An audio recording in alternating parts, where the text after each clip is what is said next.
All right, well let's dive right in. Last week, you had brought Porcelain to Audrima, having previously convinced her to go to Audrima with you. You saw how sick she was, and while on the Raza, you tried a couple things to try and help her, but her health continued to elude your efforts. um, on arrival to Audrima, shoot, there was something that happened in between there. Well, Riley did ask for some of Porcelain's blood, and Ciri was opposed. There was a whole scene with Percy there. And then on arrival to Audrima, you negotiated for her to be transferred over while you guys were mind linked. Audrima don't exactly know that you're mind linked to her or to Virgilia, who you also managed to convince them to let aboard the ship. And so you're watching the operation, and I believe Porcelain had just got unconscious when we ended the last session. And so you switched to watching Virgilia.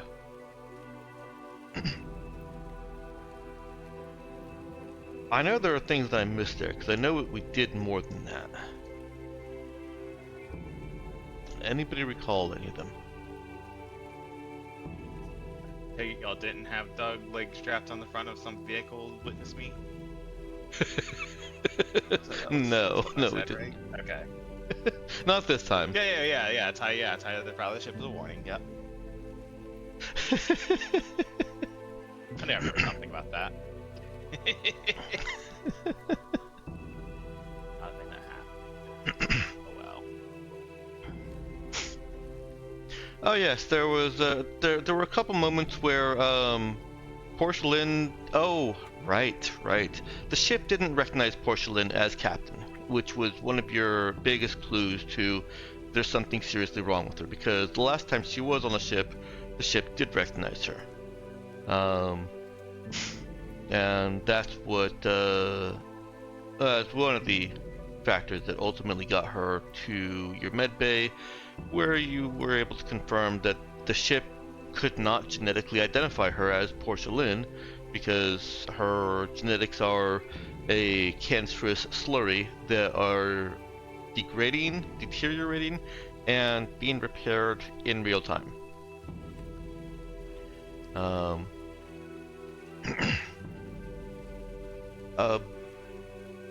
While aboard, though, she, without saying this is her ship, she acted very direct and captainly, and it really felt like the crew kind of fell in line with her as captain. Percy, at the very least, did. And so last session was a lot of there's an NPC that is telling you guys what you're doing and how the session is going. With her aboard, It's just good to have someone tell you what to do. every time it is nice. Every once in a while it is nice, yes. I like it work. Oh, that's unfortunate. It could be fortunate, but sometimes. Anyway, yeah. It's a mixed blessing. I'm learning how to deal. Yeah, I'm learning how to deal with it, and how that can be a good thing. Yeah. Anyways. So we left off with her strapped to a chair on an Audrima ship, and having just been sedated, kicking you guys out of the mind link with her, and watching. Oh yes, the last thing to mention is in their talks, overhearing their talks, you did learn that it's Nanopod's son. Porcelain has highly advanced nanobots in her system. Very, very difficult to detect. Riley had a chance and did not roll high enough to do it. Just to be clear, you also so you had a mind link with Porcelain when the Audrima took in, right? Yeah, yeah. Okay. Yeah, and to be clearer, Virgilia convinced them to allow her to join Porcelain on the Audrima ship. Okay. Mhm. So right now, Porcelain and Virgilia are on the Audrima ship. They initially had declined to allow anybody else over, but Virgilia convinced them. Mhm. And they also revealed that Portia Lynn's technology is a crude recreation of the mech technology, the mech nanobot technology by Spectrestar Technologies. As you know, of course, Spectrestar Technologies' Super Soldier Revenant program. And with that, we go into frame. Let me put you over on the loading page real quick. And that means I also need to rejoin as player on this one.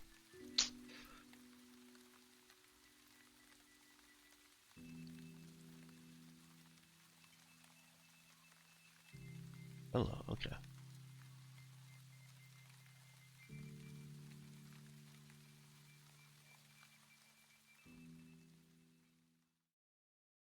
Alright, we're on the loading page. Is anybody wanting to do anything to the loading page today? Um, Hmm. let me see. I'll be honest, the E looks like it's just a planet or building that's been blown up and the wind is blowing the smoke cloud. Hmm? I mean, I guess I can kind of see it. I, Stretch, but I live in California, so I see smoke burning things. wildfires. Yeah. Oh no. We are all a product of our environment.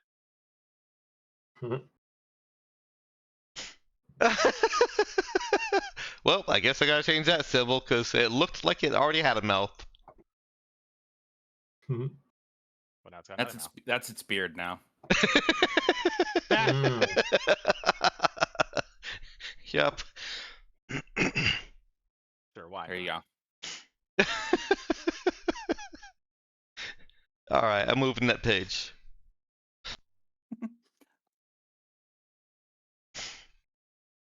As soon as I find where Audrima is.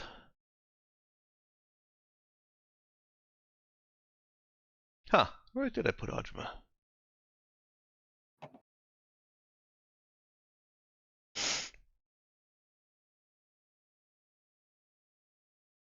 You'd think it would be really easy if I put these all in numerical order. So Audrima is 0600, and that should be easy to find, but apparently No, I I don't don't think have that that. easy. Yeah. Sounds Alright, fine well in then we go theory. back to the ship screen.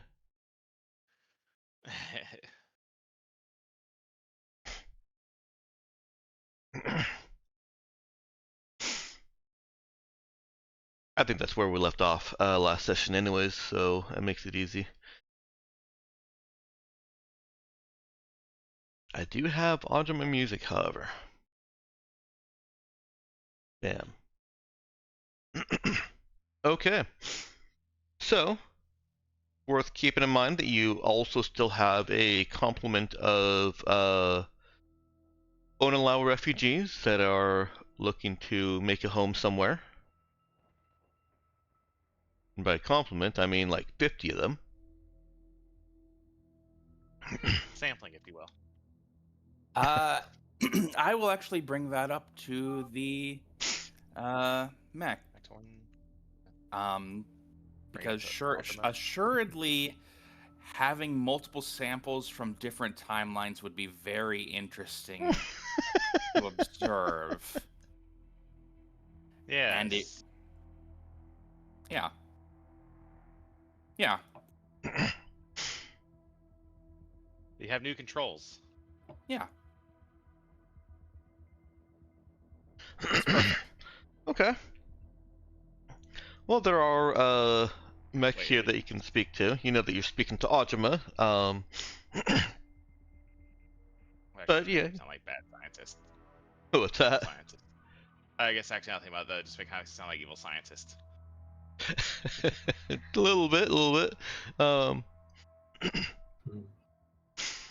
But yeah, Virgil, you can strike up that conversation or go direct into proposal. How do you want to frame it, Lulu? Um, I would frame it both as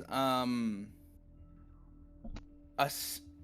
I think framing it from the practical sense of bringing in new population to correct issues with genetic drift, as well as the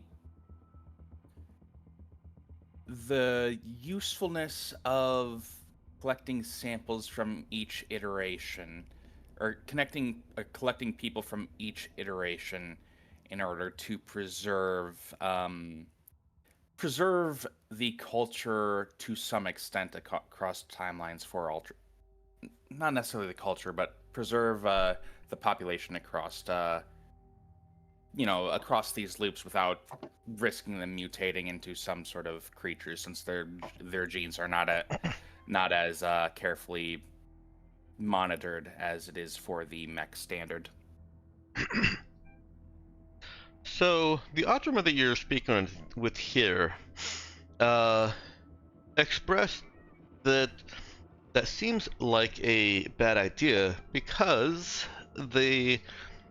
I assume that Virgilia explains a little bit about where these people are from. Yeah.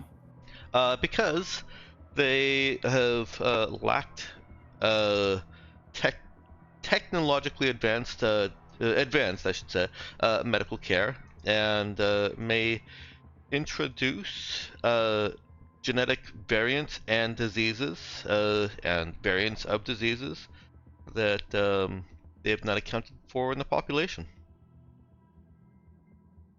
So the concern is, 1,000 years ago. Oh, what was that, Miyoko?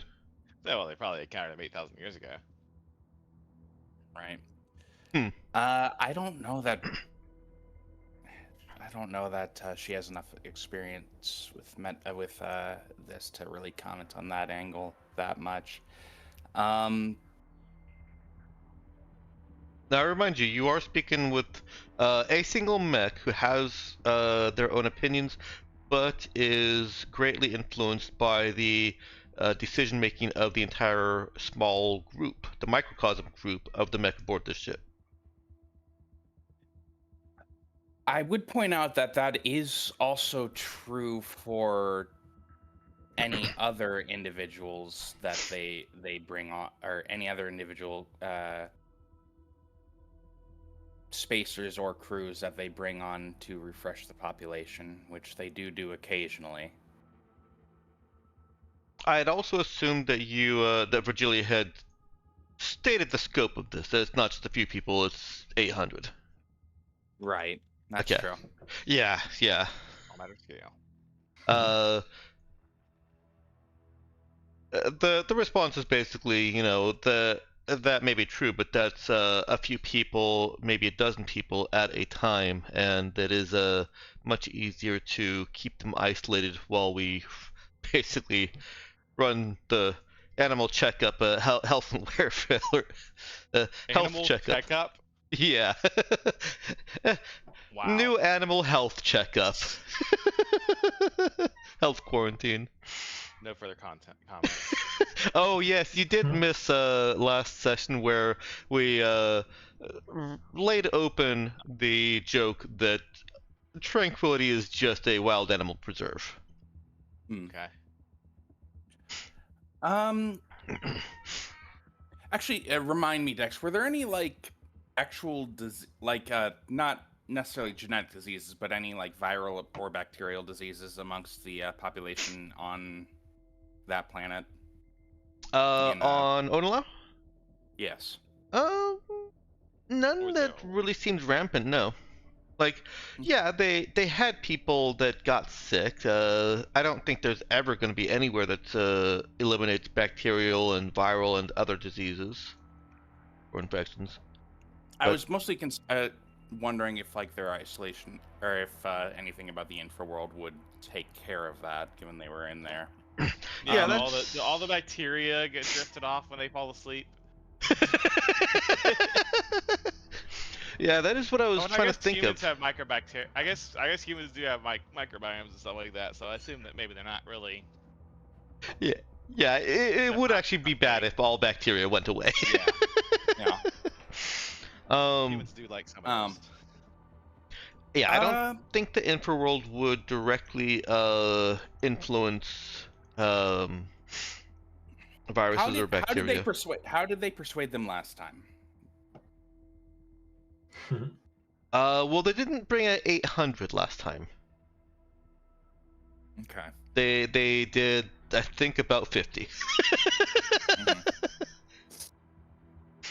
It was a very sad day for Riley, but it was like 100 maybe that they brought. I I was also a little bit more off screen, I think. Yeah, it was off screen. It was as we were closing out the war section, the war act, as just kind of things that you want the players, the character to do. At that point, the Raza had also had more clout and influence.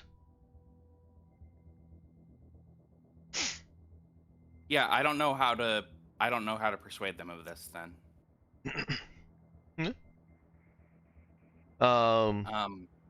I was under the impression that a lot more were brought along last time.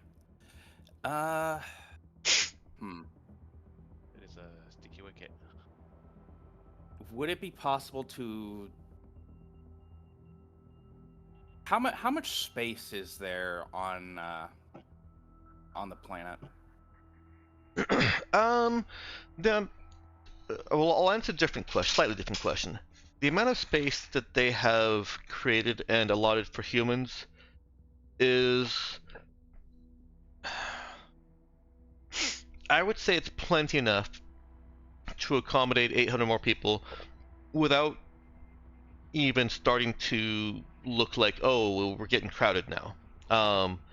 It would be an influx of more people, yes. In fact, I think, if I remember right, it would nearly double their population. I can't remember what I said for the population. I thought it was several thousand at least. Okay, it may be several thousand, but even so, even if it's up to 10,000, 800 is still a fairly large addition.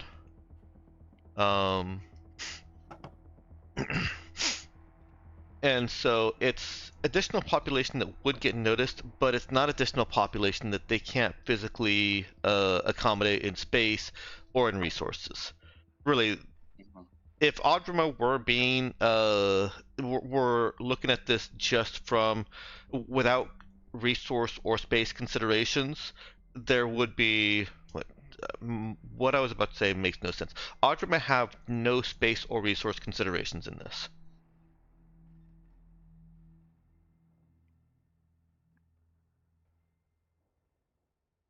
If that makes sense, saying it like that. Wouldn't it be possible to isolate this population until those examinations could be done then? Virgilia has lived in tranquility her entire life, so if you'd like her to make a check and see if she can identify a part of tranquility that could be quarantined and isolated, I'd let you roll that. That seems sure. like a work, no, or a connect skill check to me. With intelligence, probably. I can go ahead and roll no, I suppose. Okay. Oh, goodness. Yeah. I don't know.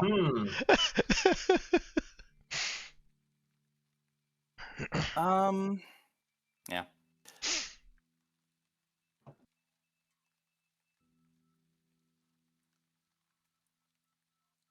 I don't have anything here. Like I can't actually remember why we're doing this either. Was it just to persuade Riley to come along? I think it's out of the goodness of our hearts. Yeah. All our hearts have gone soft and our, mind wiped. Added. Okay.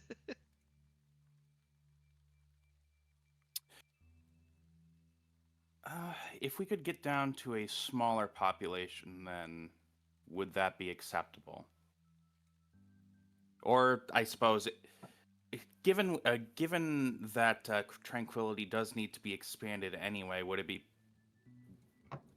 Does the mech think it would be possible to create a separate area of it? Because there are some considerations that need to be made for expanding the utilities of Tranquility that have not yet been addressed. I think at this point, they suggest that this is probably a decision better made by the whole planet instead of just them on the ship. Okay. Well, yeah. I don't know where this is really going anyway, so I'm fine giving up for now.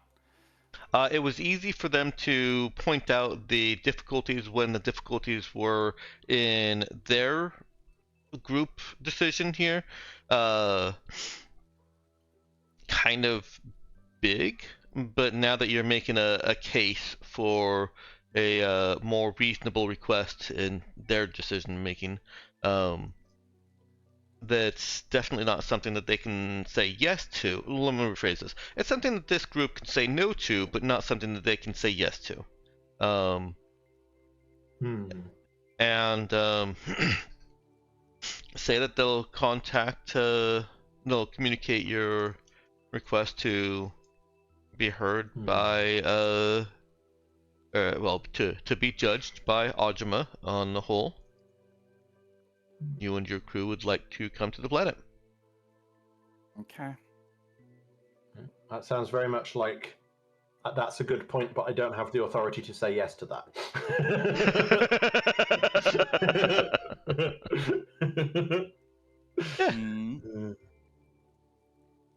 That's what they're saying.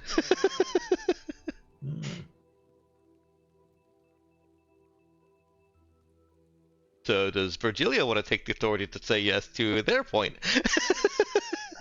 Yeah, that's probably reasonable. We would have had to do this anyway. Okay.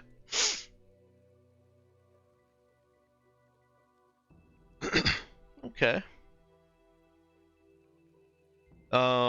What you see through crew while this conversation is going on is not very interesting. They are doing advanced sci-fi medical stuff with porcelain. You can see that they're doing diagnostics, doing it in their own evolved language instead of the mandate that they're speaking to you in. Oh wait, Virgilia reads this. Never mind. Yeah, we should probably have Audrima on your language list also. I forgot that they would have their own language. So yeah, you can see that what they're doing is comparing the nanotechnology that they can find in porcelain with theirs, and they're running basic genetic diagnostics. Well, not basic, very advanced genetic diagnostics for compatibility, and they are running into red flags, questions of whether this medical station is suitable, or if she needs if she also needs a ground-based facility. And Virgilia can hear. Well, everyone through Virgilia can hear them discussing that. and come to the conclusion that they do need to take Porcelain to an Audrima medical facility. It's a location that Virgilia hasn't heard, which means it's outside of Tranquility. They are taking her to, or they want to take her to, a Audrima facility. Okay. Interesting.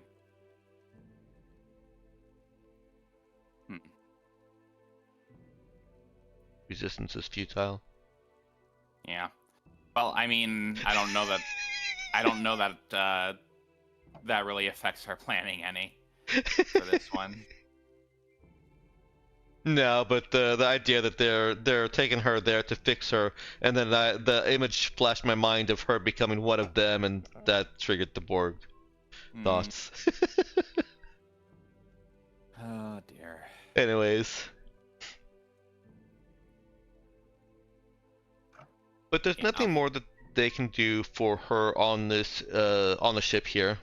And I would say that after a couple of hours of their diagnostics and their tests, they inform Virgilia of that. Okay. I'm so sorry, everyone. Yeah, welcome. Hello. I'm so sorry. Yes, welcome. They I was gonna say they express appreciation for Virgilia being on standby, but tell her that she can go back to her ship.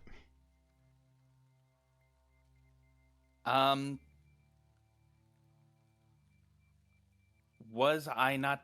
I think the plan was to actually visit not necessarily Audrima, but Tranquility in this process.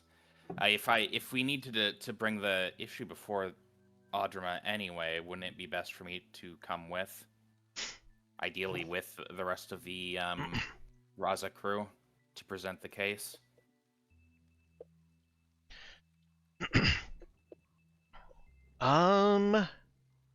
Let's see. How would they? Yeah, you're probably right. They don't want the Raza landing down there.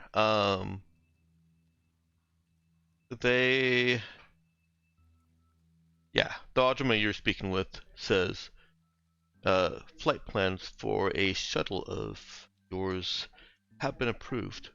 Do you think it would be more efficient for everyone if crew of the Raza that are going down to meet the Audrima judges simply travel on our vessel as well? Most likely, though. I don't know that the efficiency would be impacted in a significant amount. Another one pipes up. It would make it so that we do not have to clear another landing bay. Then yes, if that is the case, it would be more efficient this way. There's a brief moment where, no, sorry, I should say, one of them, the one that seems to be the captain, issues an instruction through their comm to validate this, verify, authenticate this, something. Words. To call this in to Audrima and Authorize? authorize, yeah, and authorize this change in plan, and shortly enough, they get a response back, and the captain looks at Virgilia, says, "This plan is acceptable." Mm-hmm. Your crew should be unarmed and unarmored, and exhibit no indication of any battle dress. I'm going to guess that off the top of my head, I'm fairly sure that Percy is semi-permanently dealing with that. Is that correct? No, just permanently, yes. Yeah. I'm going to need to get me some surgery if you want me to come in unarmed. Yeah, those aren't parts that can be removed. Not if you want Percy. I'm fairly sure. Does he catch his arm? I'm fairly sure that Audrima would be able to detect this stuff. So Yeah. I'm going to bring that up and address. Note that one of the likely crew members for this is engineered to be permanently armed, not entirely different from what was it? Sorry, was it Spectre Star or Mercury Core? Darkstar. The one that did Audrima. Yeah, Spectre Star. Yeah, Spectre Star. Okay. Right, not entirely different in principle from. Well, no, I'm not going to bring that up yet. Actually, Is this crew member an android? Oh, you're not bringing it up? Okay. No. I think Rather, I'm bringing up the issue of them having built-in systems to be constantly prepared for battle. Can an exception be made in that case? All right. Put it that way. They recognize the cyberware that you're referencing, and remark that yes, but he will need to be under additional watch. That I do think that will be acceptable. I mean, they probably won't like it, but they don't really have. I don't think there's really a choice in the matter. Well, he has a choice to join or not. Right, but like if he does want to come, then he doesn't really have a choice but to. Can he just like tie like a little red ribbon around his arm? Yeah. Can we put him like in a high vis vest and maybe like a little helmet. You may as well just give me a sign around my neck that says "Warning Bites." Yeah. Well, then people ask, why are you letting him outside? Unattended. I'm sure we can find a muzzle somewhere. Hold on. We have to take him for walkies. You can fucking try. Actually, no. A muzzle. I mean, a muzzle would kind of maybe work. If you just you have like an arm muzzle. Mm-hmm. You can also fucking try. I assure you. Look. I know he's a little dangerous, but really, when you get to know him, he's a big softy. Just haven't trained him to not jump people. Now, Percy, don't bark. They're friendly. And Percy's just like, what? Because he wasn't privy to this conversation. All right. Well, Virgilia is given time to go and make arrangements with the crew, but not a whole lot of time. She is told that they would like to set off to land at Audrima in less than an hour. Yeah, I'll keep informed. And I think I'm going to have to speak with Percy about this specifically because there were actually some parts you missed that are important, which is that it's going to be extremely, extremely, extremely difficult to persuade them to take all 800 people. I do actually have an idea, though. I don't think it'll be extremely. Might be extremely. Extremely difficult. I'm not sure what concerns me more there. It's going to be extremely difficult, or I have an idea. Chirao. My idea isn't going to be let's turn them all into freakish mutants. That is an idea that you just had, though. Yeah, see, there's always a little bit of Jirao in Lulu. Idea? Yeah, wasn't the previous idea on how to deal with them turn them into cubes? See, that's sure not a mutant. Familiar. That is a physical. That is a strictly anatomical transformation. You are mutating the physical form, though, into a cube. Okay. It's a very important distinction. Yeah. It's strictly anatomical, not genetic. It's fine. Humans don't do well with physical form mutations. But these are more than just regular humans, so it's okay.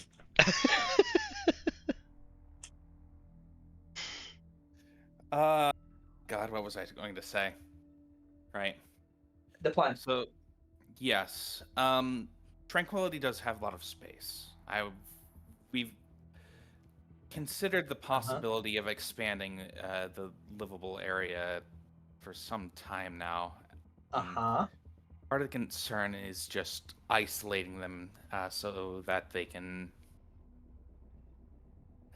be safe. So we can bring up that, or so that the entire population can be safe. So if we can bring up the idea of isolating them,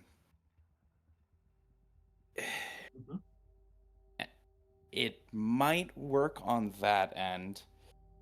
Though I think that would still raise some concerns from Audrima. Especially since... Well, no, never mind. The other option is... And Dex, I actually have a question. The time loop. Is the planet immune or the whole system? I believe you guys have marked this out previously. So it's the sun that's immune, and a radius around it. You had previously identified that there's kind of a line where the asteroids are about 25,000 years older than the asteroids on the other side of that line. Meaning that those asteroids came with Audrima and have continued to age, whereas the younger asteroids were from where the universe reset. Which is where they get new resources from. Where they can get new resources from. What was it? Yeah, I know I brought up like like a habitat, like a space, like a void habitat kind of thing, but that's just not practical in short time at least. That's not necessarily true. We've got like a very large number of credits available from the Nox. Yeah. How impractical is it to build like a moon habitat, or not a moon, a void, asteroid habitat, right? See, this question does lead into my thought for handling this, which is, do they recognise that we are a force of potentially great fuckery across the sector to whatever we choose to poke our noses into? Do they recognise that, right? I don't know, you didn't impress them that much last time you tangled with them. I know, but like they know who we are in general from previous cycles. They have seen other cycles. we have methods that are just not as effective against these particular people. Because they have methods that are particularly effective against us. I'm not saying against them. I'm saying against everyone else. Do they recognise that like we are the thing that changes between cycles, and each cycle has wound up significantly different? Do they know that? They have expressed a viewpoint that the Raza is considered important to them. I'm not sure if that really answers your question. Okay. But they're seen. Yeah, go ahead. I'm basically trying to figure out how they'll react if we try the argument of the sooner we don't have to worry about this, the sooner we can start plotting the downfall of Spectre Star. Gotcha. I wonder if so. Like, do they recognise that is a thing that we could probably do if we put our minds to it? Yeah, I guess. Also, I will say, where do they stand? Like, do they even care about the cycle? Or they're just kind of living with it, right? They mostly don't care. They care at least a little bit. They gave us Virgilia. Yeah, they care. Some mechs probably care. Audrima itself does not care enough to intervene beyond these token things. That is a very accurate assessment. To your question, Byroll, do they recognize that the Raza is a force that can get things done? I think so. I should also ask, do they still care about Spectre Star? I should ask that as well. Enough that I believe you guys had gotten this data also in this cycle of the response to different megacorps venturing in. Oh goodness, where was that in my notes? Where are my notes? Where's my... Okay, there it is. Spectre Star Technologies ships, I believe, were basically just shot down on site. Okay, that's promising. That's promising. That is a potential argument we could use then. Like, the sooner we have to stop going from door to door fucking asking who could take 800 refugees, the sooner we can focus on the downfall of Spectre. Of course, I mean all the megacorps, but they don't need to know that specifically. Think about it. Think of how devastating the Raza would be with the complement of Marines from this place. You know, that'd be really useful, actually. Hang on. Because that really is our real weakness is we don't have any ground presence. We don't have any, we don't have a strong troop presence. We don't have much ground presence. Yeah. Yeah. Though, anyways, I guess that's what I'm considering is that Percy, I know you don't like me saying this. Wait, back in character now? Here we go. Yes. Okay. I know you don't like me saying this. I don't like you saying that. There is every possibility that the cycles will continue. And yeah, I know. It's almost certain that we will fail. Mm. I'm not it's not 100% certain we might succeed. I'm always hopeful. That's the question though. Are you? Like, it's a 1 in a million chance it just might work. Percy, I would not have bothered coming along if I didn't think my presence could affect something. True, it's just that you've now made it clear whether what you wanted to affect was whether the cycle actually continues or... No, that's not fair. But like... Want it to continue? Like, I might not think that necessarily we're going to succeed here, but like... What? Give me a second. Like... It's just that you mentioned so frequently that, hey, the cycles, it is cycling. You mentioned it frequently enough that...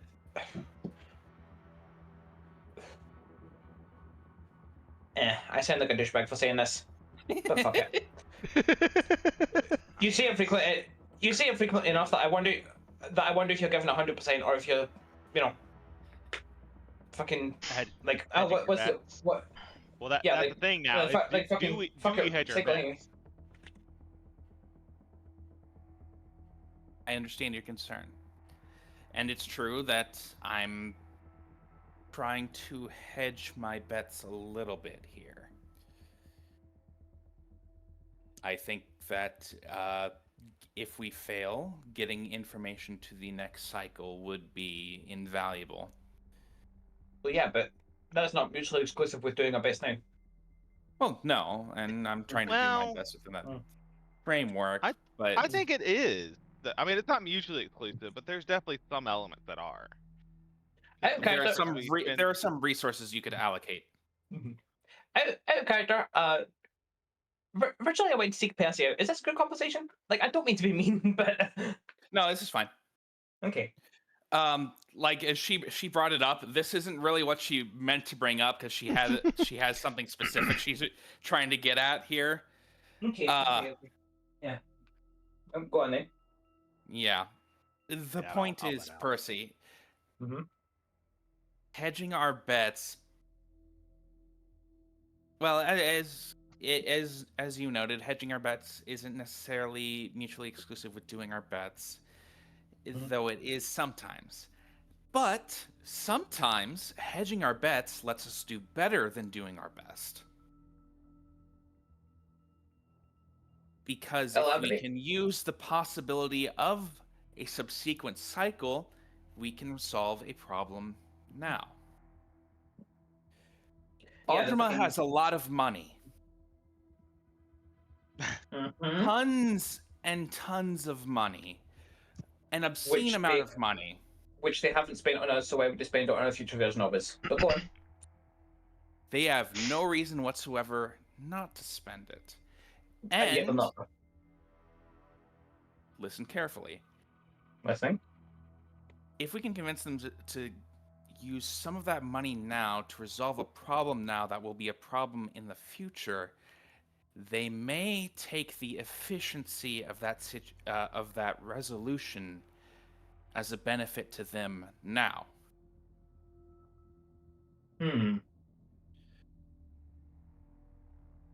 Because if they think they need to deal with the Raza in the future, doing something now that helps with our problem now is a good thing for them. So, does this tie in with the refugees? It does. Okay. Audrima, I think, has the resources to build. I think, was it Doug that brought it up? The idea of a void habitat. Yeah, on the maybe hollowed out an asteroid. Yeah, a hollowed out asteroid or any other type of void habitat, space station, lunar facility, what have you, capable of housing a population, a mostly self-sustaining population that one can be observed as a unique human habitation, always of interest to the more, I don't want to say voyeuristic, but that's kind of what it is. Observational? The more observational Mectorans, as well as being a point of contact for future Raza that does not require the Raza directly coming to the planet and disturbing any Mectorans or potentially interfering with tranquility beyond the necessity. So you're saying that we convince them to set up like a second Nox shipyard for the refugees now, and in exchange they don't have to deal with future versions of us because we can just go and visit the habitat. Not necessarily a future Nox shipyard, but yeah, basically. You know what I mean? Yeah, basically the same thing. The Nox shipyard with bigger bedrooms. How about that? Yeah, sure. You're basically on the right track anyway. That solves the problem now and provides a potential benefit for Audrima in so far as it increases efficiency, and a possible benefit if we fail here, because it'll be a resource that the future Raza can use.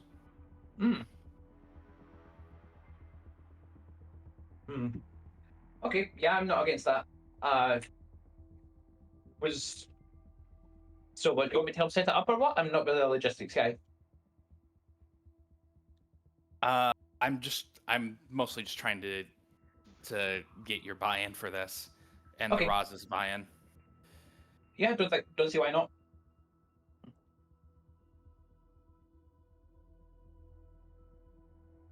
I assume everyone's in on this conversation. Does anyone else have any objection to that approach?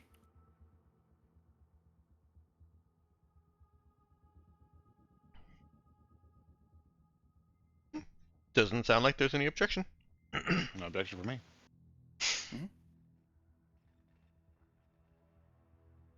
Do you want to clarify it for my understanding now, or would you rather do that when you actually are in a place where your characters can explain it? I think I'm happy to clarify it now because we've just kind of discussed it for a little bit. That's fair. Give me the bullet points, yeah. The idea, such as it is basically at least one mech, and probably more mechs, have concerns about bringing a large population to Tranquility proper for fear of, the possibility of disease, especially genetic disease. Keeping them separated is thus necessary for any buy-in, is probably necessary for any buy-in from Audrima, at least in the short to medium term. We have space is very big. That's true. You might be aware of this, Dex, but space is large, and you confirmed that it is not just the planet that is affected, but the entire system. Most of the system. Most of the system. Enough, yeah. A significant portion of the system is secured from time loops due to the presence of whatever is going on with the star, which we should really look at. Because what the fuck is going on there? Well, I can give you some information right now. It is very big and very blue. Yeah, that applies to a lot. That applies to a pretty good number of stars anyway. I guess most stars are red dwarfs, but like, yeah, like TV series. Most large stars Sorry, do go red. This is a supergiant blue star. Mm-hmm. Right. The point is, it's probably not just that. Unless that's true of other supergiant blue stars. I don't know that we really know of any in this sector. It might be that all supergiant blue stars are safe. Wouldn't that be something? We don't have any proof otherwise. Shit. This might be the case.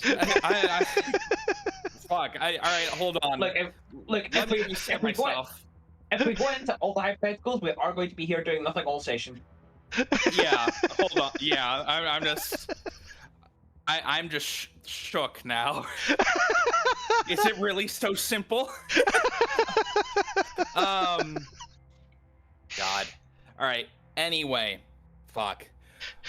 Where was I? Oh no. All right. The system, basically, the system does not reset. All right. Space is big. There's a lot of space. Most of the system is not inhabited because space is really big and most people will be on the planet. Audrima has a lot of money and a lot of resources. It can easily afford to use some of those resources to construct a space habitat sufficiently large for the population of, I guess it'd be Onalau, whatever you want to call it, and it can construct this habitat such as to last for a long time and to be a future contact point for future Raza as it comes in to the next cycle, thus making dealing with the Raza much simpler than being forced to engage in what we just engaged in and bringing them down to the surface of tranquility. Yep. The only problem being... Go on. No, you go ahead and enter. Yeah, going. I was going to. The only problem being that you need to convince the witch to part with the money. Yes, the problem there is, of course, convincing them to part with the resources, but and I guess to do what they need to do to get it constructed. But yeah, but that's relatively easy. Yeah. So it makes a future contact point for the Raza, which makes that whole process easier to deal with, and may also provide a contact. Well, there are some other ancillary benefits potential for the Audrima, like being a potential first contact point for other things. Though, given they don't really want to contact other things, that's of limited benefit. Still, they could use it for other purposes. As well as being a separate human population for them to observe in somewhat different conditions. Yeah. So there are those benefits for them, as well as for the future Raza. It's basically setting an advantage up for us early that I think would be good for Audrima if they can be convinced that it would be worth doing.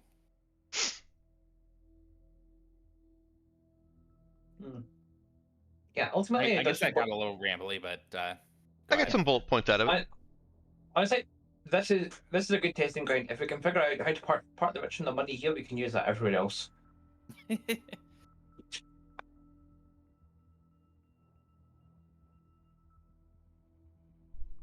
Yeah. The bullet points that I got, very condensed, are build a space habitat, keeps people isolated, and it is a future contact point for the Raza.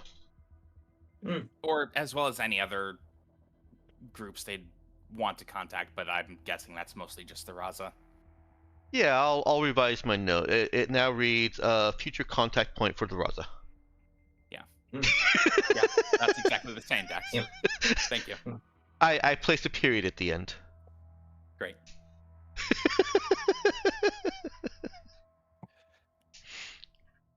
It might just be a future spot to aid the Raza as well. But we'll deal with that when it comes to it. Okay. All right. It sounds like you've got a solid position, and nobody. Did anybody want to add anything to this or raise any concerns with it?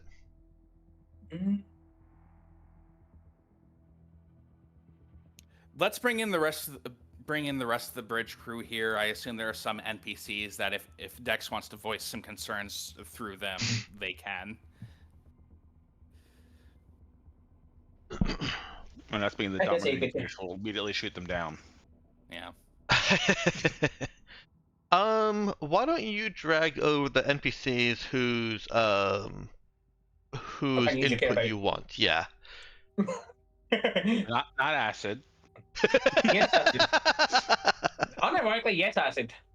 I think kill them all should always be on the table, and acid is there to remind us that there are sometimes very simple solutions we can take.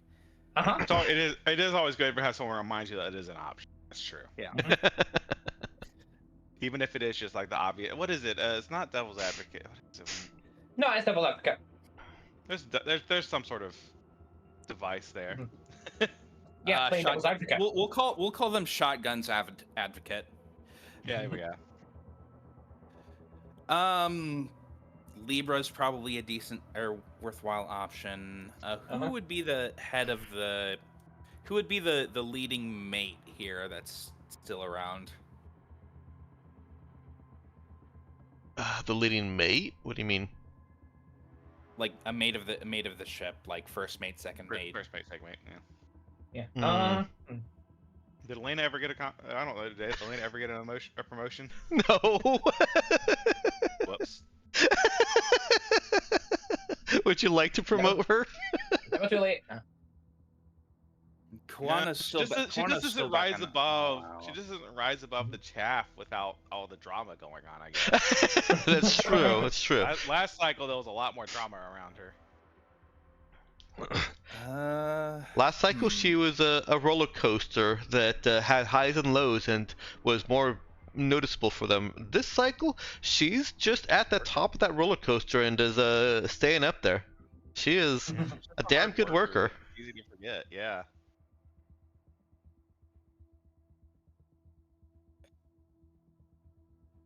Wiki wheel and all that. Oh dear.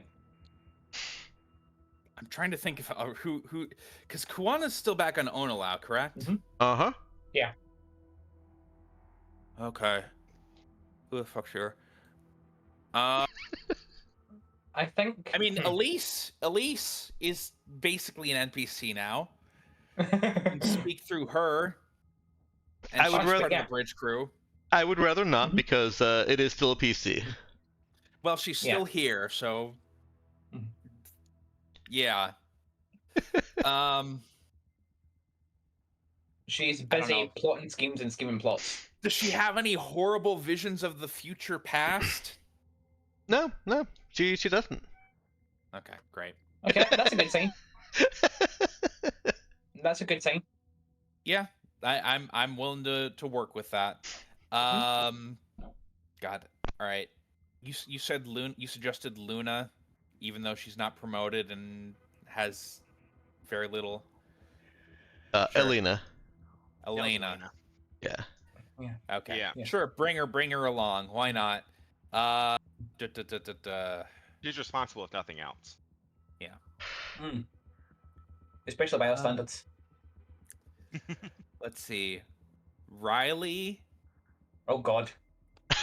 Speaking of our standards of responsible. Yeah.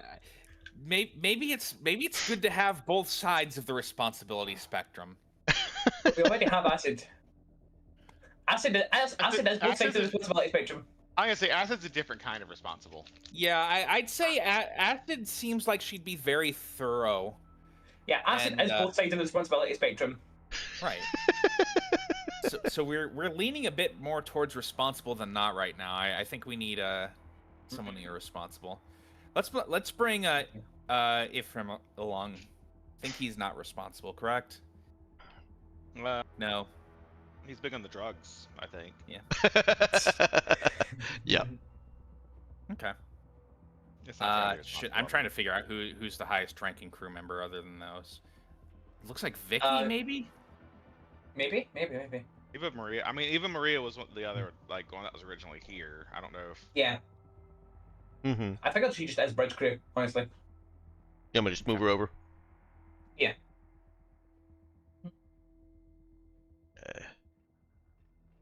Even Maria Notario. Julia?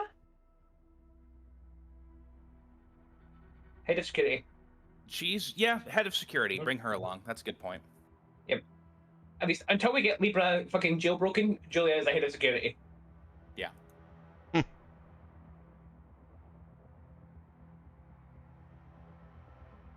All right. So, what kind of feedback are you looking for them? I'm going to line them all up so I can more quickly and easily go through them. Mostly potential concerns and anything else that needs to be added.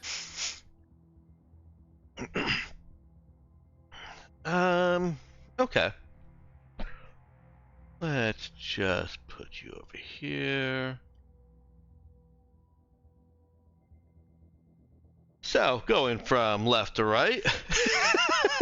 Okay. Oh dear. The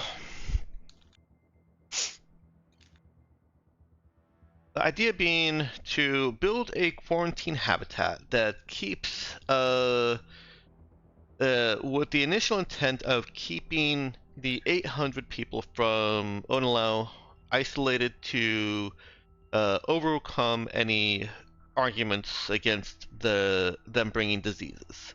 That is a primary point. There is that Audrima on the ship have expressed concern over, contamination, and this would avoid that. That's actually an excellent. The way of phrasing that is actually good, because a space station would be a much easier point of isolation for observation of new human additions to the Tranquility habitat than bringing them down to the surface and running tests there. Like even just for their usual influx of people, infusion of people, right? That's actually a very good way to phrase it. And I'm sorry for interrupting, Dex, but phrasing it that way did make me think of that. Yep, it's something that I thought about as you were talking, and so it was already going to enter into the Audrima consideration. And as a future contact point for the Raza, you want there to be more to that line, but I will tell you in advance there will not be.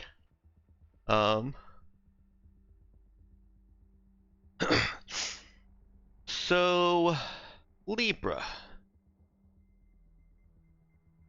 Well, Libra has some ethical qualms with it, in that, not only is Tranquility already effectively described as a zoo or nature preserve, or a gilded cage for these humans, but now you're proposing an even more distant one, and equipping Audrima with the means and the distance to treat these as less human or less equal than they already treat the humans on Tranquility.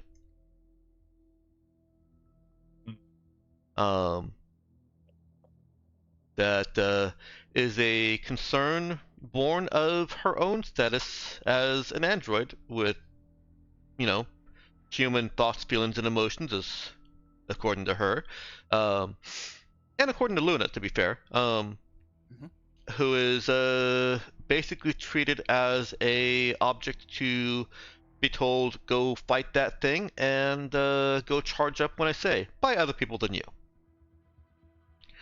So she's concerned about what this fairly ambiguous and unknown group of people will do with such a base.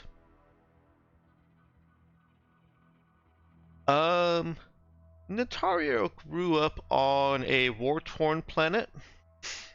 She only escaped Kanagiris because of, actually I believe it was because of the Raza. She was a helicopter pilot there and a mechanic of some small note, who helped fly some missions on Kenagaris when Raza went there at one point, and Porcelain was impressed with her enough to pick her up.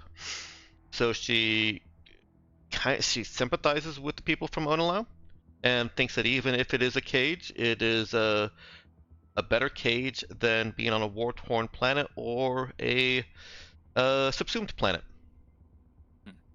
She's in favor. Julia Cross raises some security issues, and as a a diplomatic security attaché type,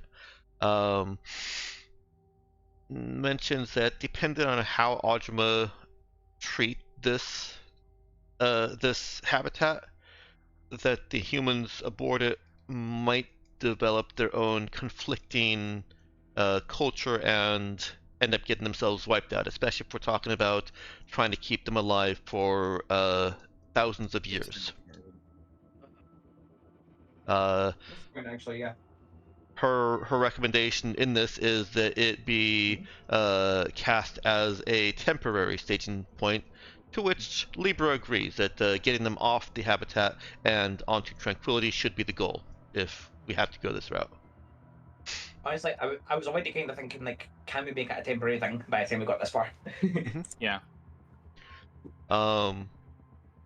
Elena's thoughts are along the same lines a little bit. She mentions, she came from Union, and there's a whole lot of emphasis on brotherhood there, and she does think that it would be preferable to integrate them into the Tranquility Society as soon as possible, so that they can feel like they're part of the larger community.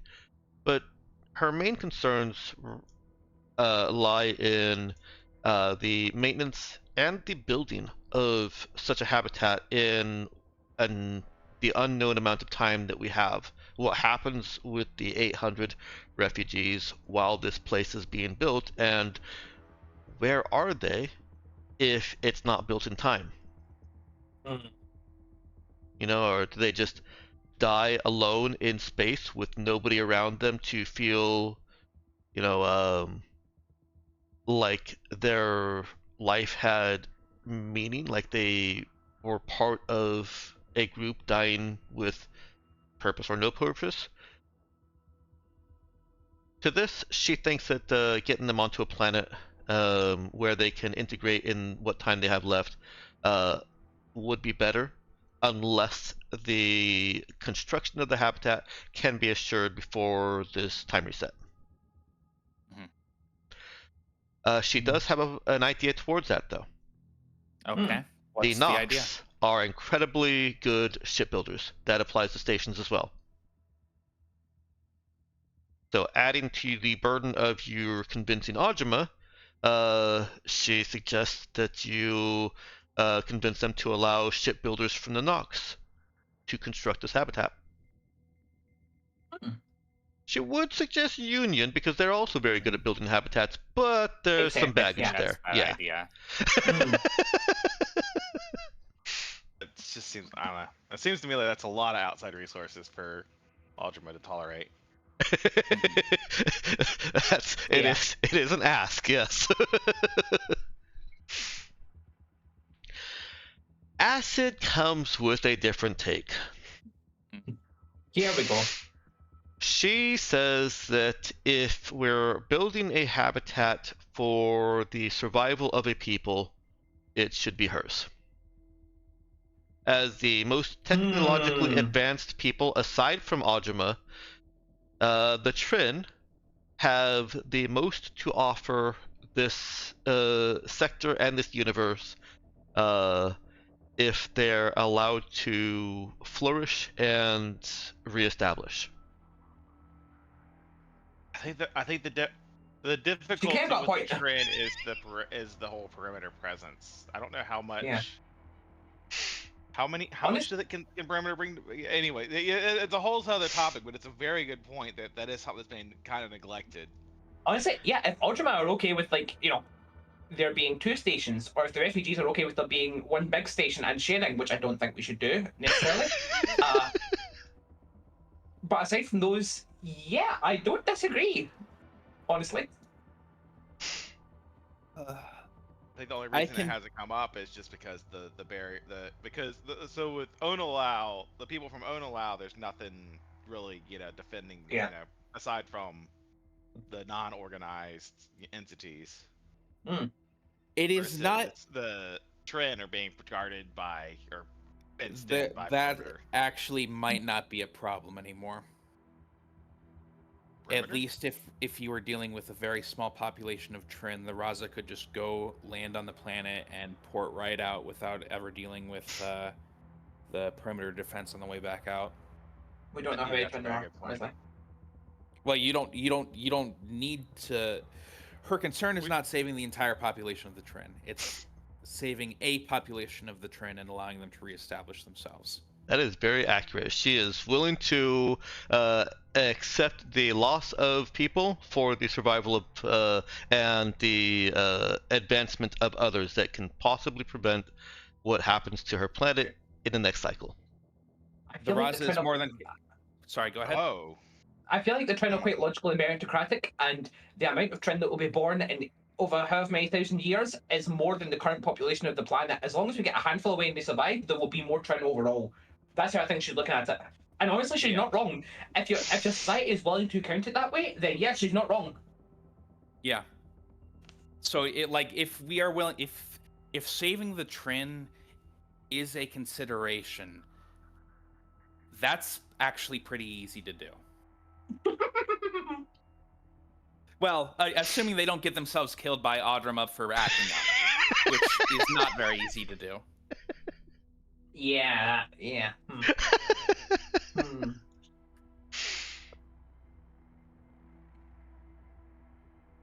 There was a point raised about keeping them separate, to which both Elena and Libra disagree.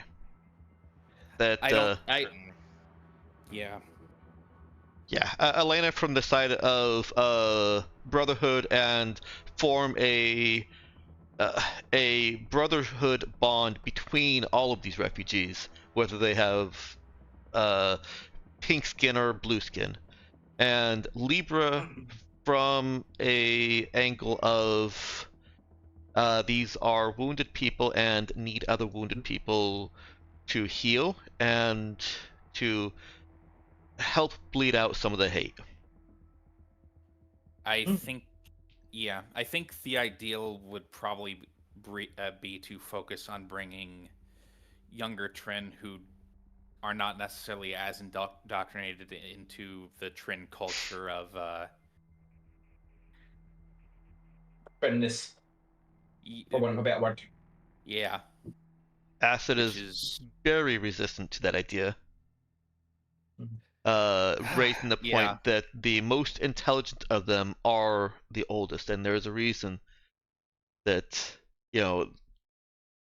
this only works, as she says, with the most advanced and most skilled and most knowledgeable Trin.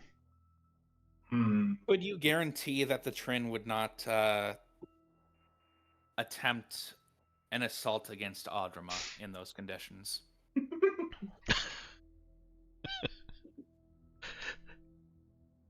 Well, when you put it like that, there's a pause and then a hissed no.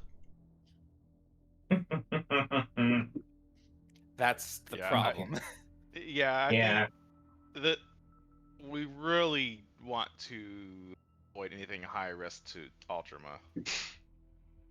Even if even if we personally are not big on it, it's about the survival civilizations. It's the only thing enabling us to make progress that guarantees some sort of long-term progress.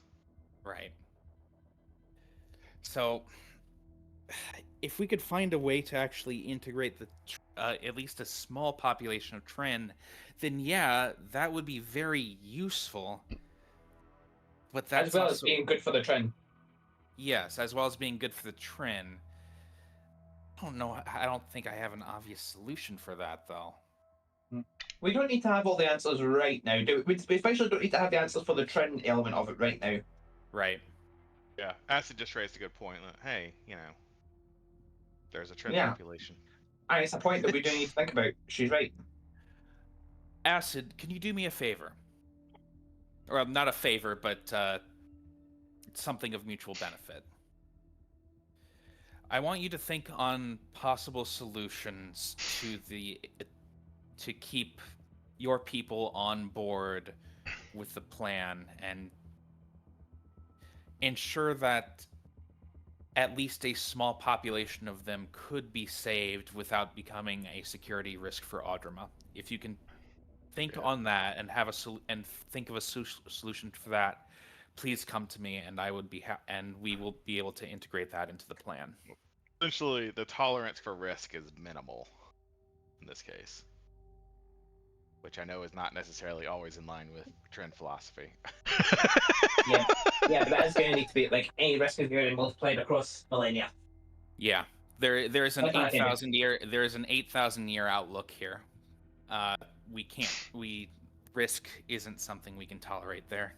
Of course, Acid knows that. She's probably smarter than most of us put together, and she's been listening to the meeting. Yeah. She's really made strides towards understanding humans. Yeah, she doesn't always want to kill all of us on sight. She gives us like 5 minutes now. Yeah. It's pretty great. Maybe even 10 on a good day. I'm sure that part of it is just that she's realized how easy humans are to kill nowadays. So it's like you don't need to rush. You know, unironically, you might actually be on something there. Like, imagine if you find out that the boogeyman goes down to 1 Glock round to the head, you'd be less scared as well. Yeah.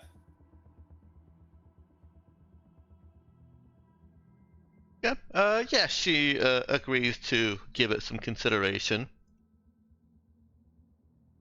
She does raise one point in favor of the Trin immediately, and that is that once the humans who have done this to her people are no longer in existence, once the reset occurs, they're pragmatic enough. Yeah.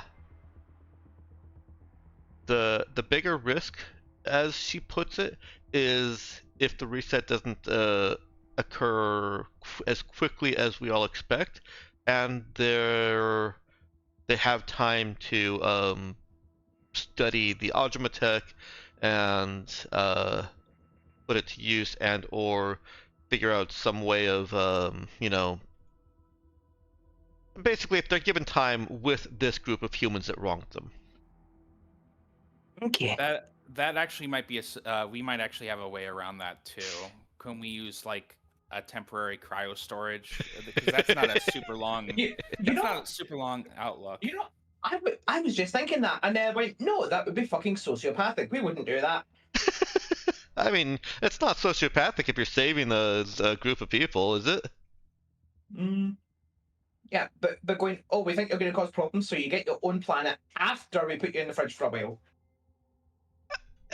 Instead of, helping them set up. Yeah, it's not really ideal. There are no ideal solutions here. Yeah, you know what? You're right. I can't fucking get up in arms about moralizing when it needs. We'll take a bad solution over no solution. Yeah. We can't afford to throw out a solution because it's bad. Especially when the bad is still better than the existing. Yeah. Actually, I did have a question, Dex.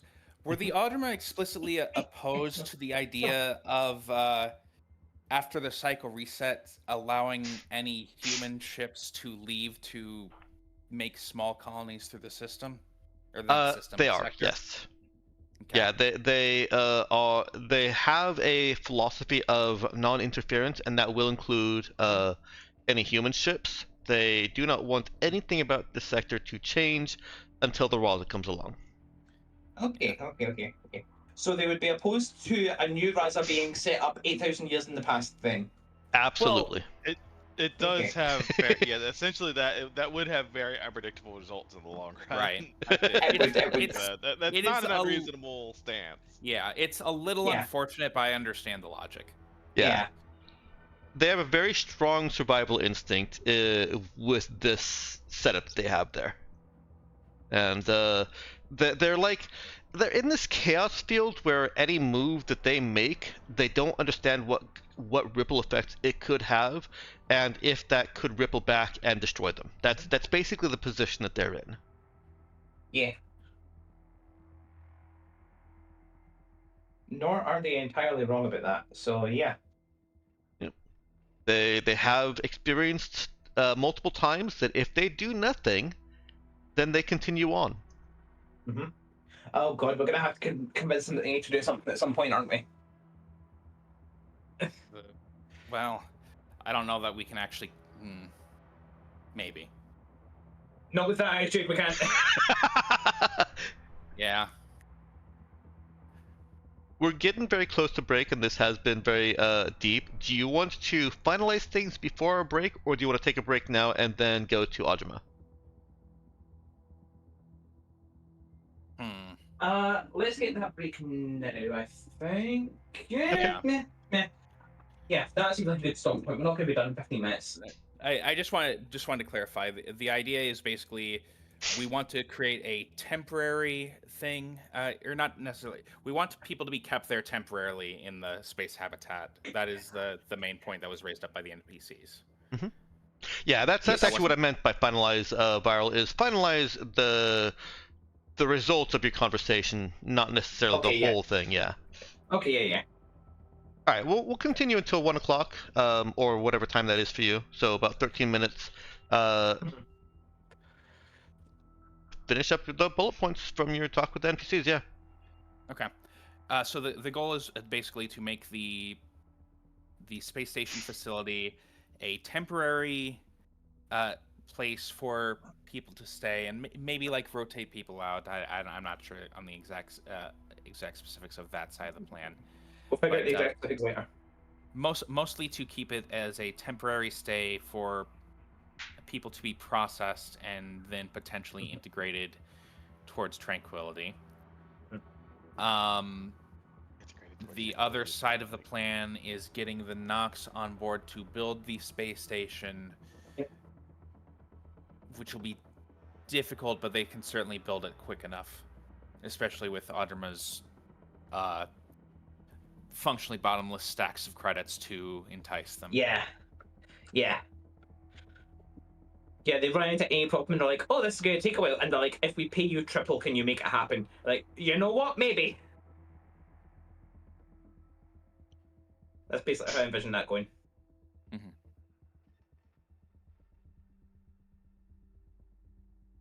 That is effectively how you get ships faster. That's Nox, yes.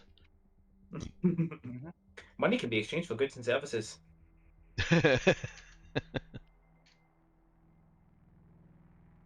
All right. Were there any other points that you wanted me to mark down as bullets? We should really get in touch with the. We should really get in touch with the Trin sometime if we're planning this, shouldn't we? Yeah, it makes the possibility of the Trin. Add that as a bullet point, but note that it is something that needs to be discussed and workshopped more. Yeah, it really is. Okay.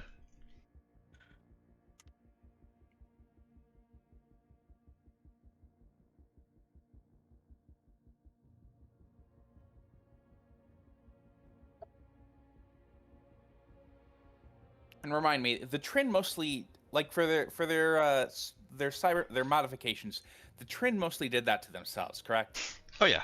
Entirely, I think. Yeah, they've basically changed their subspecies through applied genetic modifications. Right. Okay. Which is also some pretty impressive biotech when you think about it. Like, I'm just saying, I know Audrima is like the high king bastard of all biotech, but yeah. Wasn't really going anywhere with that. Just yeah. That actually raises another point. Trin Biotech might be useful for preserving cases like porcelain in the future. I wonder if the Trin have like sleep mode as part of the biotech suite. Maybe we don't need to put them in cryostasis. They don't. Okay. But yeah, I think the problem with the Trin is mostly keeping the Trin on board rather than keeping Audrima on board. So that one's also on. I mean, they're both fucking huge problems. I just think the Trin side of the problem is slightly bigger. It is a narrow margin, isn't it? Yeah.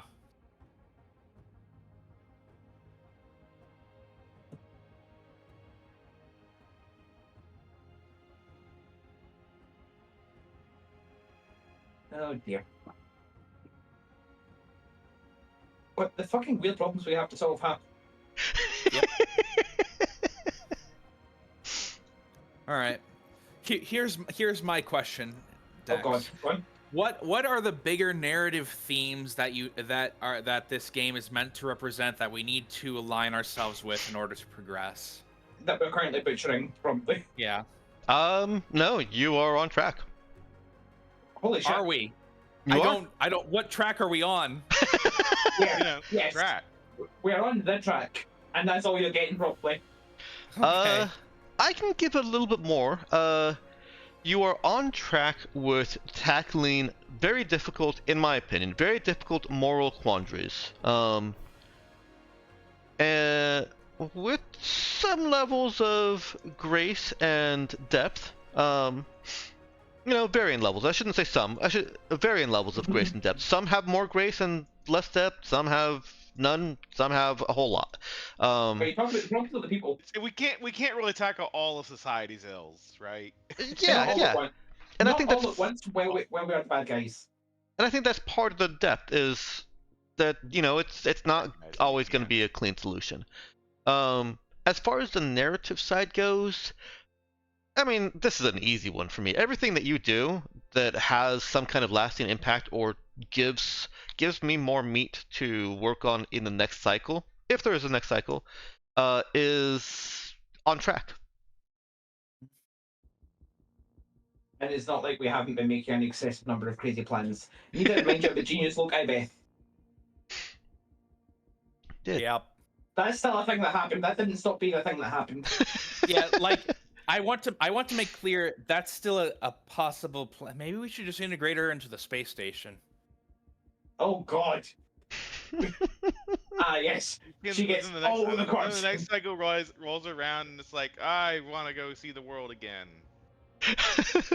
I mean, think on it. Like this, like I know I said a pyramid, but this is like a space station is kind of like a pyramid, especially if you build it into an asteroid. Death in 8,000 years. These people keep dying. It's so boring. I have thought about it. Let me give you a thought, right? Let me paint you a picture. Yeah. A Trin dies. Beth examines the corpse. Beth goes, "Oh, this one has toys built in. It has extra functions." Oh boy. This one has revenant wiring. Oh, that's fun. Yeah, it actually got back up. I thought it was dead, but it got back up. Oh god. And then she has a bunch of undead revenants patrolling her halls because it is suitably goth. Yep. You do realise that what we're doing here is we're laying the first stones for a future dungeon. Yeah. All right, maybe we should just make the pyramid and the space station separately. Yeah, I didn't say that. I didn't say that. What are you saying? We half-ass it? Yeah. I mean, sometimes it's just like we spend long enough talking about the issue. You just gotta. Well, here's the thing. Talking about it, and you just half-ass implementation. It's just like real life. We don't need to half-ass it. We can build the pyramid and the space station because you forget there is another Beth out there.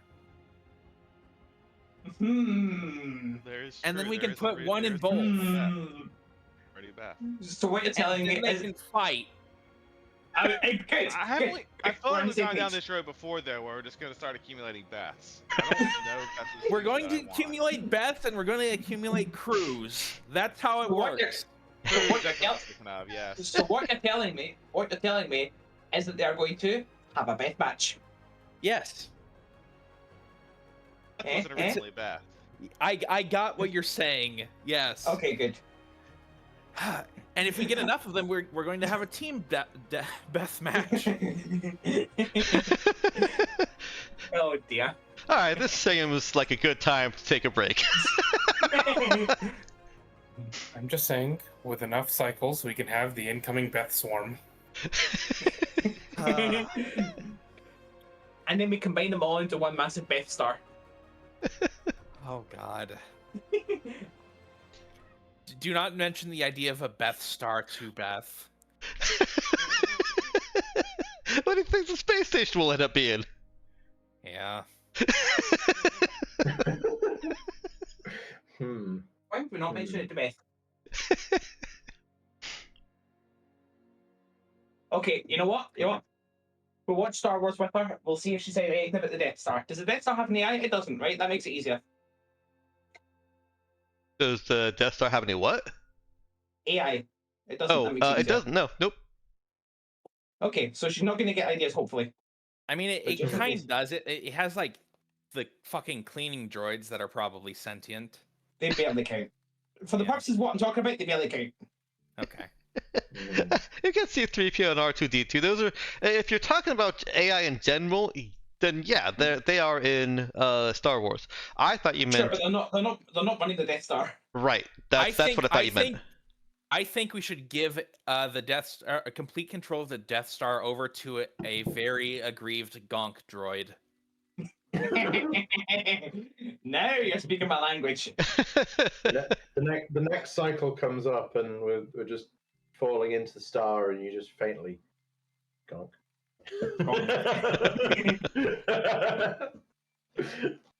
Oh no.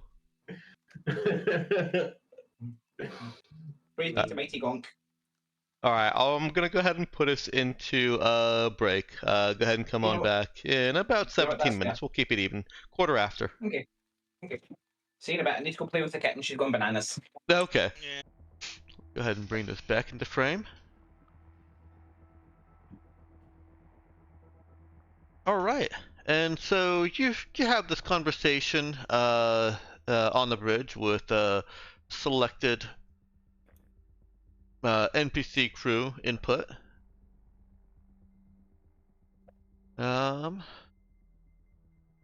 Is it time to board the Audrima ship and go down to the surface? Probably. Alrighty.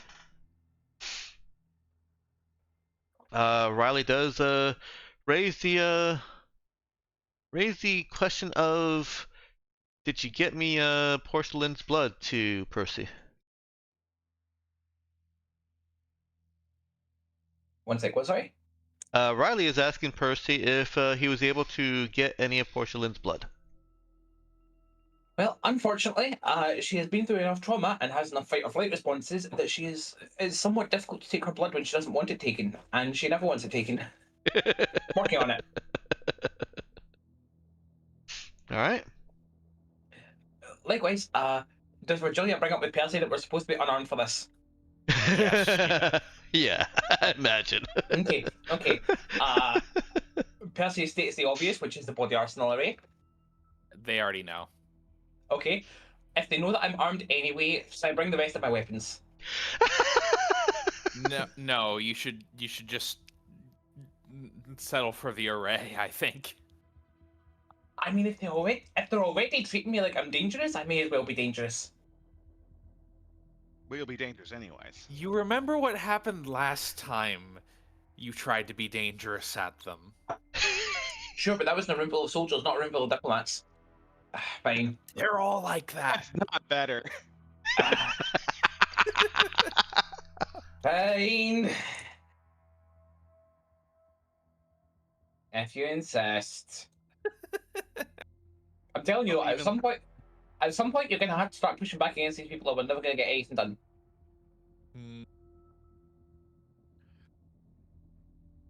but it doesn't have to be today. I'm just not really sure us being armed will make much of a difference against these. Yeah. They have stats, so they can technically be defeated. I mean, we could I actually, although I will go back to my my favorite plan here is, they probably can't withstand demo charges too easily. Execution attacks are a thing that exists. Like, it's us or them. Let's. I don't think that'll get us what we want, though. Lord. Percy will begrudgingly acquiesce to just the weapons that are surgically attached.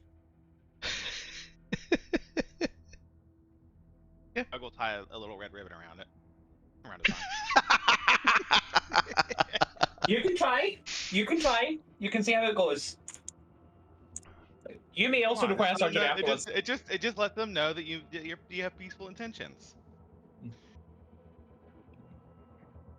Despite That's being the thing, though. I bet you want us to be honest and straightforward with them. Are you threatening them? I like to keep the look. Murdering everyone is an option that is on the table. Acid knows what she's talking about. He didn't suggest that this time, though. we do assume they'd be able to detect concealed explosives, right? Yeah. Oh, absolutely. Okay, then I won't bring my concealed demo charge. That would be hilarious though, to go through this whole thing with Percy and then Doug's just trucking a demo charge on. I think they'd be able to detect it. You wouldn't part an old man from his demo charge, would you? It's oh god, what do you call it? Emotional support demo charge. Mm-hmm. Well, I have an emotional support thunder gun. Yeah, I hear his personality is very volatile. Mm. Nice. All right, so Okay, who is? anyways, I will not bring it. Okay, who is on the Audrima delegation? I've made a box for you. Okay. Doug wants to go just so I have an opportunity to slip up and say something. Right, yeah. Oh, yeah. Come on. No, cancelled. No, okay. Okay, Fine. I'm not coming with. Okay. Good luck. That's a fair response.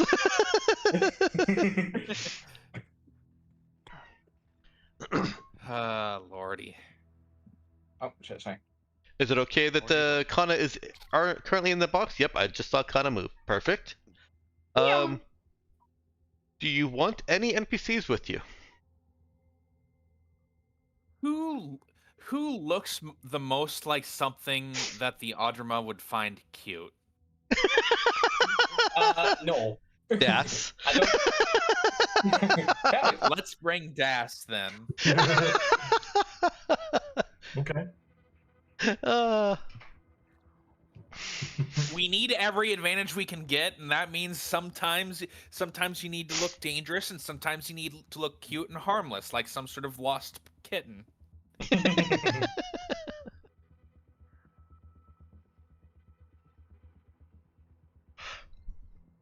All right then. Delegation is set, and you are on your way to the surface of Audrima. You see the telltale Indian oceans. Indium, not Indian.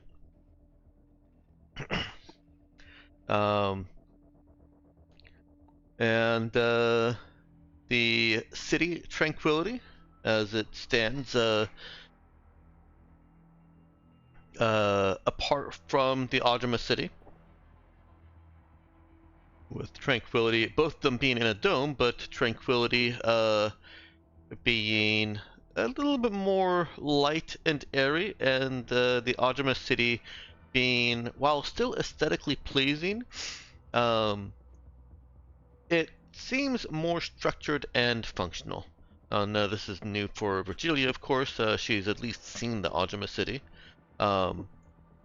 which simply has a letter and number designation. It does not have a flowery name like Tranquility.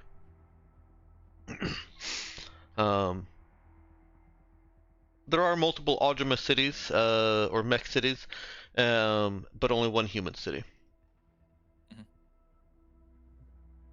And funny enough, the mech cities tend to be are they each individually smaller? Yeah, in terms of visible land mass used, they're smaller than Tranquility, but they also tend to extend underground a bit. Whereas Tranquility, the only thing that goes underground are wine cellars.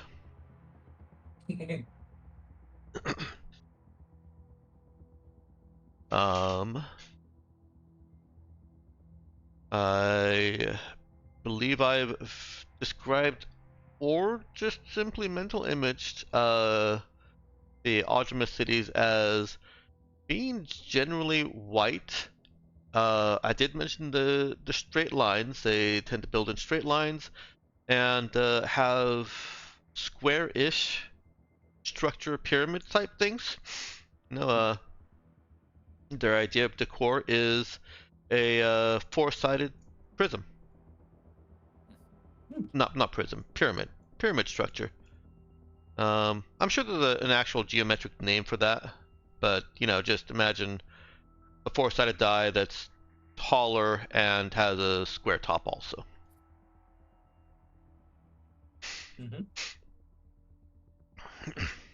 There's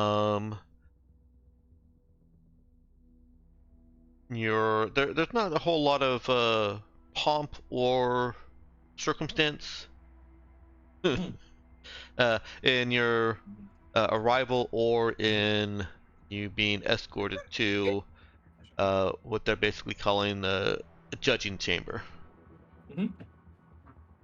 Although the name may sound ominous. Yeah, I was going to say that's a very, very nice way to start a negotiation. It looks. It's actually a repurposed Audrima idol stage. That's why they call it the judging stage. Audrima's got talent.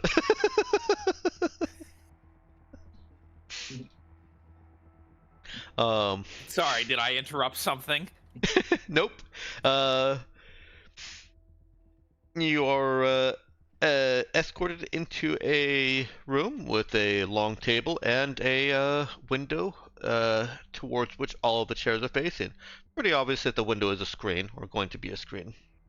Oh, a table and a window. Fancy, fancy. For now, yep. And chairs. Oh god, they're going to take the table. What? If that's a reference to something, I don't get it. What is the reference to? We got a table and windows for now. Oh. Well, they're going to take the window or the table. They're going to take the window. I'm sorry. You're losing the window. Oh. So you sit down around this table, facing the window, and the window clouds over with a screen. You are essentially looking into a very similar room to what you're sitting in. It is a room in the same white and light gray designs, with some beige thrown in, to add some color, and a table with a group of mech sitting at it and facing you. As previously described, and just to refresh your memory, the mech all look very similar. The males and females have similar characteristics. They diverge where it's clear that there's a distinct male and female, and the distinct males and females of each, presented gender, all look very similar to each other, and at the same time, males and females, as presented, also bear similarities. They have converged on an aesthetic. They are wearing They don't really not much in the way of individuality. not much in the way of individuality, and that is also belied by their clothes. Although they are wearing more ornamented clothing than you've seen from the others, in that they're wearing robes, judges' robes, one might even say. Even those are pretty plain and all uniform.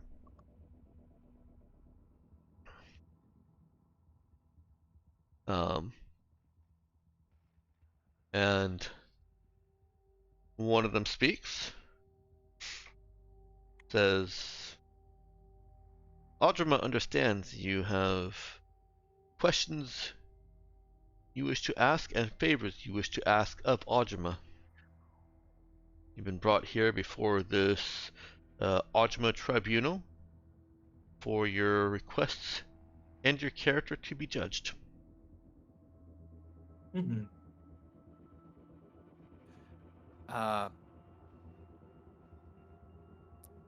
You may Greetings. present your... Sorry, I thought you were done. I was, and then there was a pause, so I continued. Go ahead. Okay. Greetings, Audrima.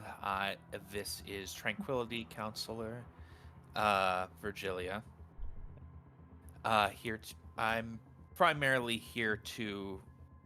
My character has already been judged on several occasions, so I am primarily here to address an issue of continued and previous inefficiency, which is of particular import with the end of the cycle, and may address one of the concerns of this iteration of the Raza.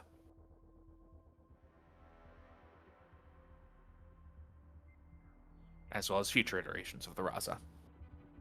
We understand that you have returned with porcelain, and Audrima thanks you for that. But who are these? Are they of mental fortitude and sufficient character to be discussing the end of cycles and the beginning of new? Porcelain believed so. And Audrima has spoken with them. Yes. And we are, let's not forget, the Raza that you're talking around in the first place.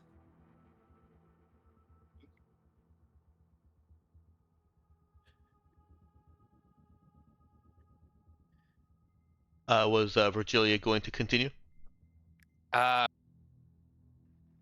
Yes. These are the current crew of the Raza, entrusted with the ship by Porcelain.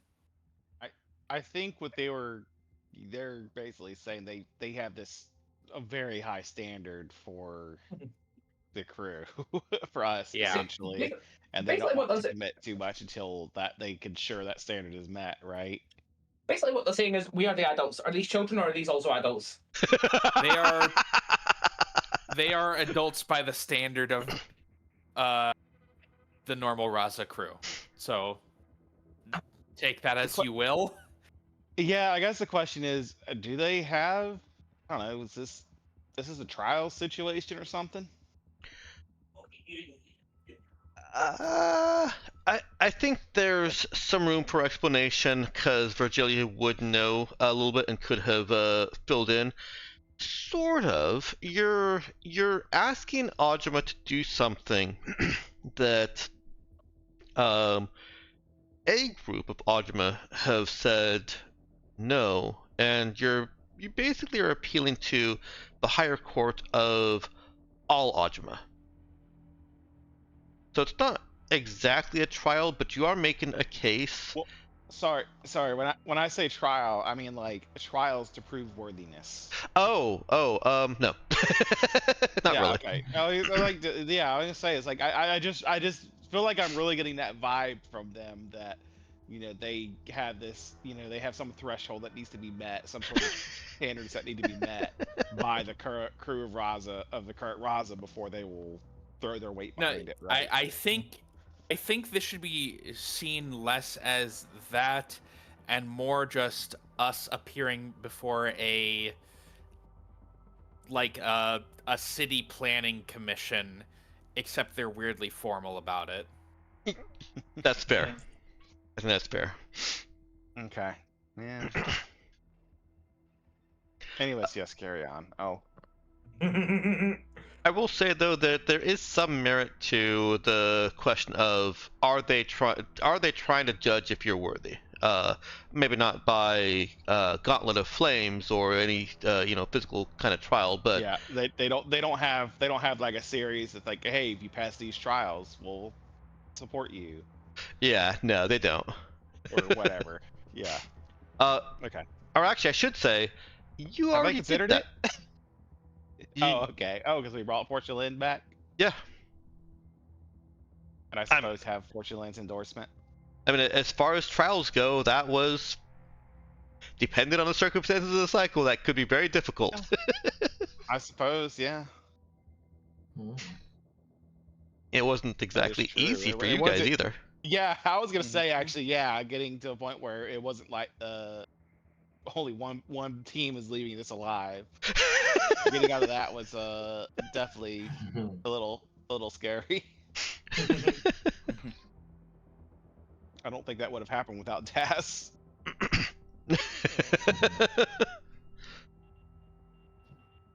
Okay. What was the last thing pointed at them? I pointed at them?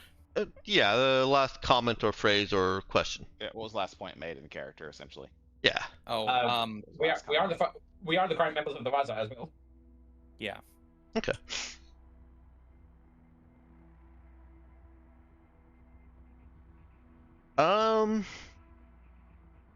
There's a little bit of a murmuring among them. And then one of them speaks up and says,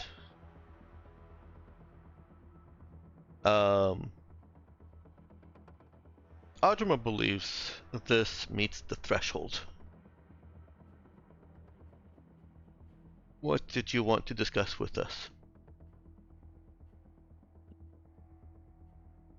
And here you don't have to so much in character if you don't want to. We've already kind of hashed that out. If you want, I'll go through the bullet points of what you've already raised. That might be for the best, yeah. Yeah. Otherwise, we'll be sitting here another hour reiterating everything. Yeah, exactly. You guys have already gone through this. So just to make sure that we're on the same page, what your characters are presenting is the idea to build a quarantine habitat that keeps new people isolated, with a writer on there that you have a selection of some 800 people in mind for this initial habitat. Mm-hmm.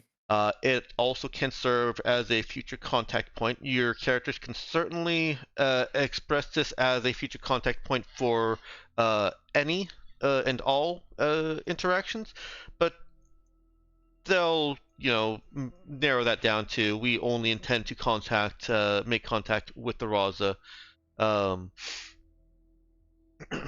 and we'll continue to contact other ships in the same manner that we have.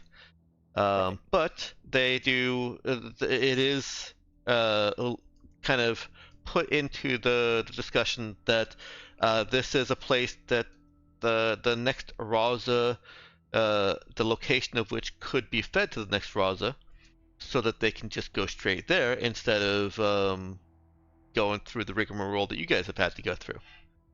Right, and it may be a useful staging point for bringing the next Raza up to speed as needed. Right. The situation. Point made. It could also be a temporary hold-in for anybody that they do buy. Do you present it as people that they buy? People that they acquire for potential transport to Tranquility. Okay. I'm not going to say bye. We want to make it very clear we're not like doing the slave trade here. This is more this is a refugee situation. Well, right. For the Onala people, yes, but their future considerations are very explicitly they buy people from ships and will. Yeah, we're trying to ignore that part because this is okay. Well, yeah. I mean that is very much so. I mean it's hard to. I mean like if people are selling themselves into it, and it's a little bit different. We are trying to avoid getting it to. Okay. Let's avoid dealing with that consideration for now. Yeah, whatever we do, don't turn it. Whatever we do, make sure it's never turned into a slave market. Yeah, yeah. You know, now that I think about it, the whole slavery thing may actually be the fucking spark that sets the trend off if we put them here. Yeah. So, continuing on. We will need to bring up the trend situation eventually, but Later. I can, yeah. The continued points are that you'd like, not that you'd like, but that the Nox would be an excellent resource to build the station, and Audrima has sufficient resources to pay. Was I understanding that? You're basically saying Audrima to pay for it? Yes, Audrima can fund it, yes.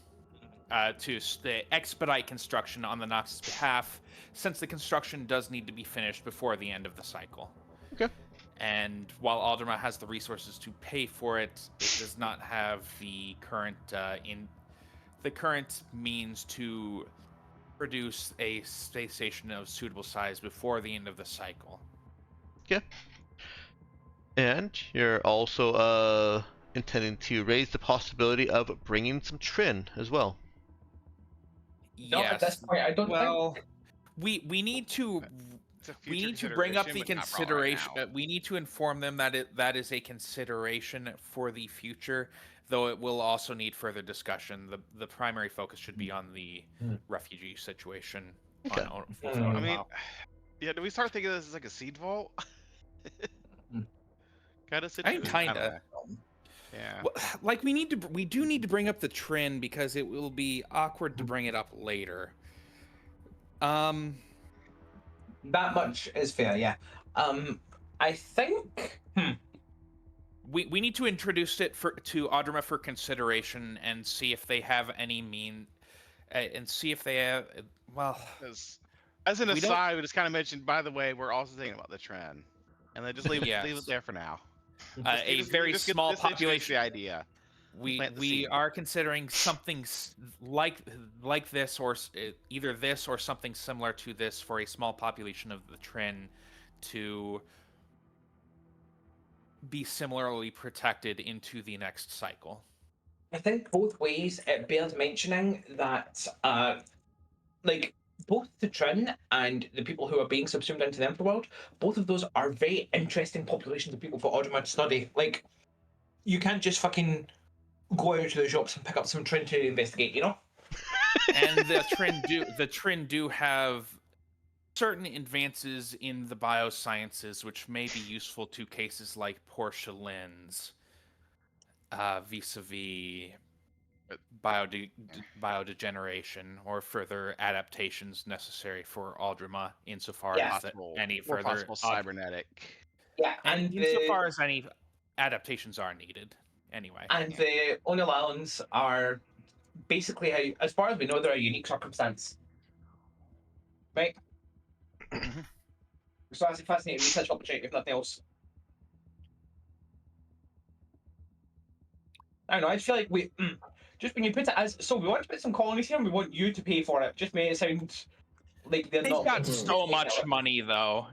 They're literally not doing anything with it. They gave me 100,000 credits when I left, just like flipped me a chip. Sure, but like, of all the ways to convince rich people to give up the money, just because is not it. It'll be very useful for potential advancements that are intellectually profitable for Audrima.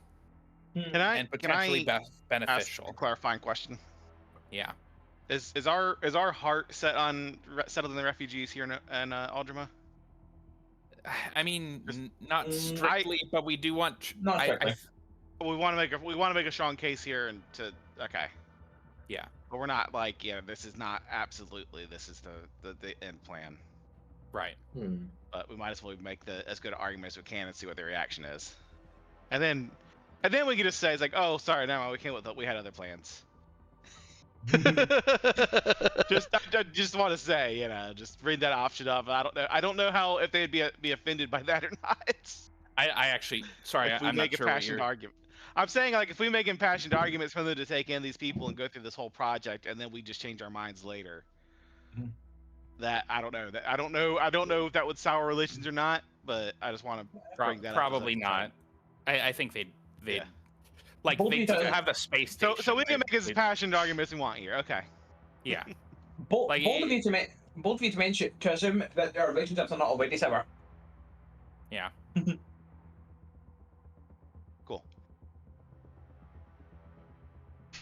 Sorry, that got kind of rambly. Do you remember where we were, Dex? Yes, I do. I just need to confirm that you are raising the possibility of Trin. Yeah. Okay. Yes. As a footnote, I think. Okay. As a consideration for. Yeah, as a consideration. Basically this project is not contingent on that. Okay. Like, it is just something. We still want to push for that, but it is a consideration for the future as an expansion of this. Yeah, project. that if dealt with properly, could be of significant benefit to Audrima, both intellectually and practically. Well, I think we need to make our argument for the own allowance stronger than the argument that we're making for the trend. The argument for the own allowance is that they have significant experience with the Infraworld, which, though Audrima does not directly interact with that much, is a very significant consideration for continuation of the cycle.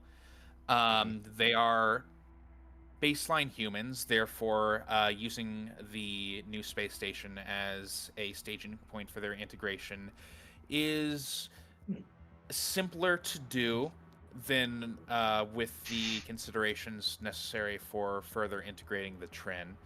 And they are a very willing population, ready to move into a place like Tranquility.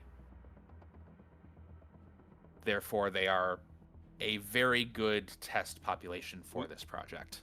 We will say they do have, especially, I presume they have especially good mental fortitude given the nature of living in the Infraworld. If the Vectorians particularly value mental fortitude, that's an interesting population for that. Yeah.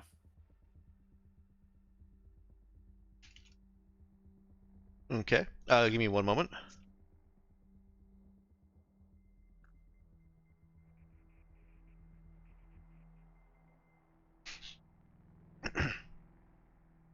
So, they offer up a couple of corrections. Not necessarily corrections, but clarifications, in the course of conversation.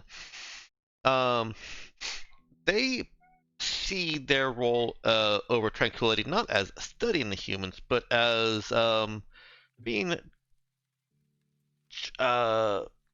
benevolent caretakers of their ancestors. They're caring for the elderly. And so they do note that the introduction of a race to study it's not exactly appealing to them, but they're aware of what happened to the Trin, and they're willing to fold them into their elder care, so to speak. They're not actually calling it elder care, but I'm using that for shorthand. Yeah. It's benevolent. It's condescending benevolence. Yeah, pretty much. Yes. Exactly, yeah. I mean, humans are still basically zoo animals to them, but they think that they're doing right by them. I mean, And it is hard to argue they're not physically superior in some way. Yeah. They are a different subspecies at this point, which means it's a different population for care and Investigation. observation. Which Um, means if you lose them, that's a significant loss in biodiversity. Yeah. Consider how much of the population they already lost. They're kind of on life support already. This is again for later consideration as an expansion of the project, though, because certain steps will be needed in order to ensure the trend can be properly integrated. okay. I guess couching this as them being essentially a refuge for select populations from the cycle is maybe a way to frame it. That's more. That is true. While Audrima has, of course, settled into a certain stable form as it currently is, the past of humanity is extremely diverse. The ancestors they're caring for, and the descendants of their ancestor who took very different paths, are of course highly diverse, and certain. If they wish to care for them, they should take steps to ensure that this diversity is cherished. Okay. That is a positive argument and direction to make. It appeals to them. And when you're discussing the Onalau refugees, they ask you if the one named Riley would be amongst them. They have not seen her this cycle. She is. She would be. This seems to bring murmurs of approval in it. And next they ask what would be the cost to build this station for the Nux, if the Nux were involved. I think this would count as a large station. We'd need. Well, we would need probably the one that would have some numbers for that, right? Yeah, I feel like we would have researched that ahead of time. Yeah. So the base large station cost is 40 million. And of course, that goes up. That's with no fittings at all. It goes up as you add fittings to it. So you're looking at not quite 6 digits, but approaching. Yeah. Okay. Still, given Audrima's resources, I don't think that's a significant concern. Not that significant. Well, it's still a pretty deep hole. Well, do you, not a deep hole. Here's my question: Do you actually have the numbers of how much they have? God, no. The number Dex gave me was arbitrarily high. Oh, okay. Gotcha. From the Raza's interactions and Virgilia's observations, there doesn't seem to have been any upper bound on what they've been willing to pay for interesting specimens when they offer to buy people. And okay, so this is like ancient vampire wealth. Probably. They could just have a store of 10 million and they don't mind spending 2 million on a single person because what does it matter? They don't need the money. Or it could be that they have, 30 billion. Vampire wealth. Yeah. Or they've invested over thousands of years. Yeah, they've just been putting like every paycheck into the stock market for the past 24,000 years. The moment the first stock market on Earth opens. Yeah, and they've been having like an 8% average return a year. So 8% over. That's how it works, right? Do they have an account? Wait, so here's my question: do they have like an account with the what is it called? The something of light exchange of light. That's what I'm kind of curious. How is their money kept? As far as you know, they don't have an account with the Exchange of Light now. Their wealth would be in whatever they've traded this cycle for ships and things, and whatever credits they had from previous cycles that doesn't conflict with the various blockchain authentications of the current cycle. Yeah, that just raises more questions. They do threaten to confiscate the goods of every ship that spends more than the 24 hours allowed in the system. Okay, so let's see.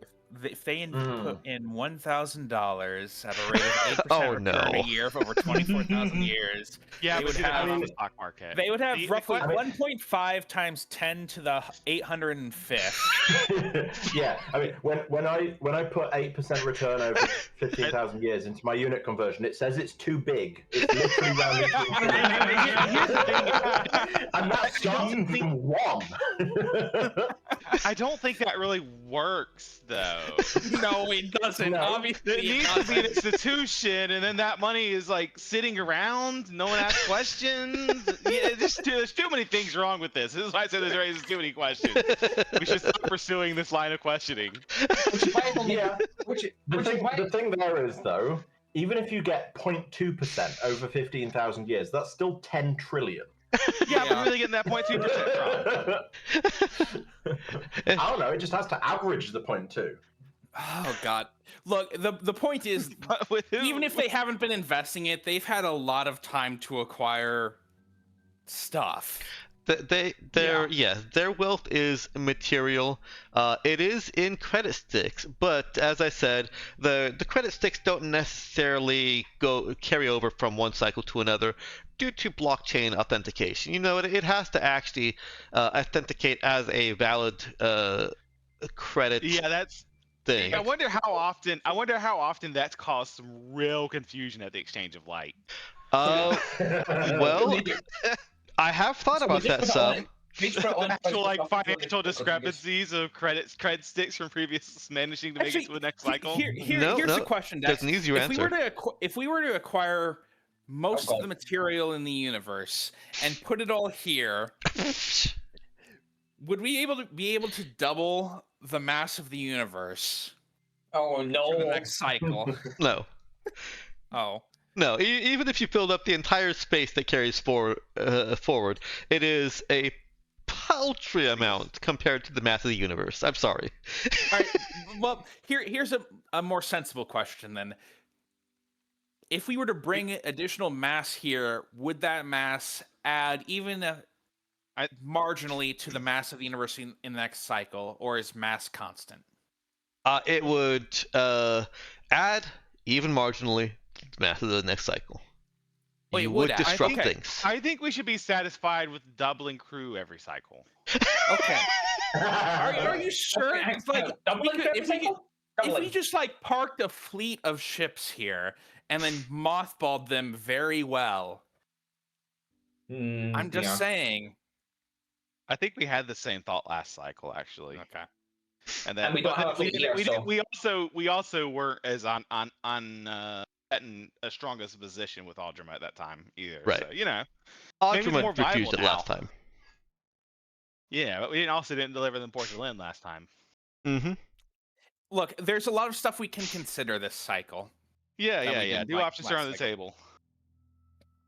So let me that's revisit not the point. Real quick, your question about the cred sticks, and I have given that consideration. It's in my mind, and I have to get it out. I'm sorry. Yeah. So yes, the Exchange of Light has detected fraudulent cred sticks, or declared some of these cred sticks with which Audrima has paid people as forgeries, basically. Very good forgeries. Yeah, definitely very good forgeries, and of course that are somehow weirdly old. The Exchange of Light has a division that investigates how somebody could forge this tech that they can barely reproduce themselves, and it's a little bit of a karmic blowback because the person that was willing to sell somebody to a completely unknown and strange entity, race, then doesn't get to enjoy their money. Oh, yeah. I see what you mean. But yes, so the Audrima funding situation is tricky, but they'll navigate it. They can at least Yeah, that's their problem to navigate, not ours. Yeah, basically. I am glad the conversation has reached a point where it's their problem to navigate rather than getting them on board to being our problem to navigate. Yeah. And to be fair, the Nox is, while they take credits because that is the way to buy things most part, they're more interested in materials to build their own fleet. That is their goal, is to build, completely repair and build a sufficient fleet for all the people on the Nox shipyard to live comfortably in a scavenger fleet and roam the sector. Scavenger fleets. Yep. So if an abundance of old ships that they can take apart, especially, and asteroids that they can mine is offered, that is probably, girded with credits sufficient for them. It won't be difficult to get the transaction, to get Nox to agree to the side of the transaction. The difficulty is getting Audrima to agree. Well, I agree. The old ships are Yeah. Nice. Well played. Yeah. The old ships are probably pretty easy. I don't think Audrima really cares about them being around anyway. The asteroids might be a harder sell, but if we're going to have an asteroid hollowed out for the space station anyway, that, like a sufficiently large one that with a sufficient... Go ahead. I think we need to not worry about that part. Like I said, that's Audrima's problem. Okay. The logistics of how they pay for it is not our... Yeah. Okay. Lulu was having fun. I was Nox. going to let him continue on, but I had the same thought, is you're going too deep, Lulu. Yeah. Yep. Go ahead. It doesn't matter. That's Audrima's problem. I'm sorry, Lulu. No, it's But fine. yeah, we quote them the numbers of how much a station costs these days. Yep. Okay. With the the fittings that are needed for this. All right. And eventually the fittings that'll make it our home base, right? Let's worry about that later. I mean, like it's not impossible that this would be a decent home base for Raza operations in this cycle or future cycles even. That's a thought that I've had. But I think we should cross that bridge after we get this to agree to build a station. It's a consideration. I'm sure it's a consideration Audrima has had. We can scope creep later with our plans here. Right. And here's the thing: we can have multiple bases. That's not legal. Yeah, it is. I agree with Meowkin. We can have one central base, but we can have little outposts in other places. Okay, I'll allow that. Yeah, you can only have one home base. I as the GM, I do need certain concessions made. And fine. one headquarters is one of those concessions. All right, we'll have one headquarters, but this can be an outpost regardless, for whatever cycle. All right, so here's what we're going to do. You've made some very, very good arguments, and I'm not going to put this all on one roll. There's going to be 3 rolls of relevant skills from different characters as they've contributed into this conversation. I don't want any skills repeated, so decide what skills are relevant and who's rolling them. And I will put up front, unless you manage to fail all 3 rolls, you will get some form of agreement from Audrima. Each success will cause either a hardship that you need to decide whether you want to overcome at the end of this campaign here, or require you to sacrifice something about the plan.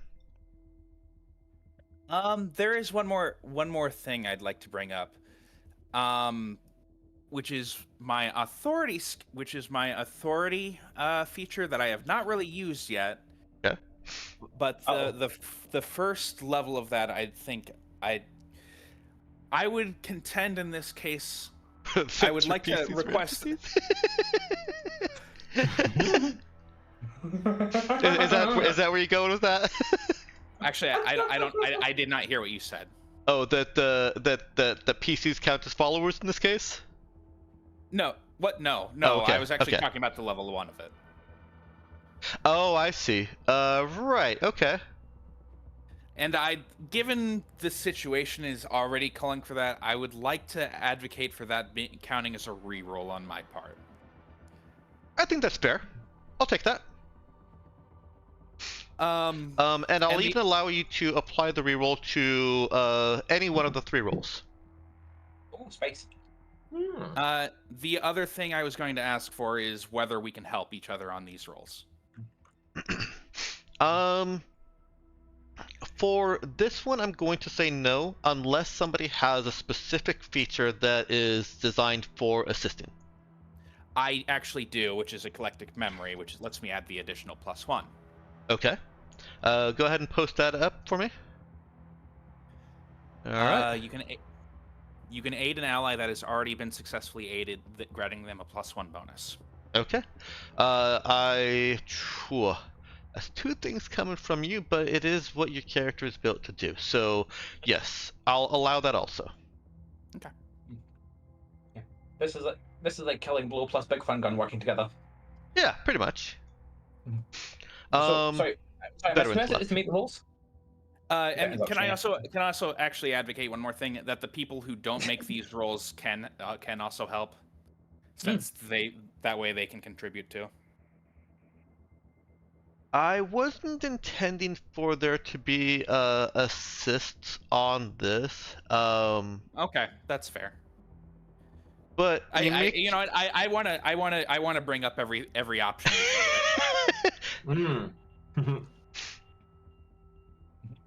Let me see what the rolls you want to make first, and then we'll consider those that aren't rolling what they can offer. I'm doing unless I can advocate for charisma notice, I'm just going to make a talk check.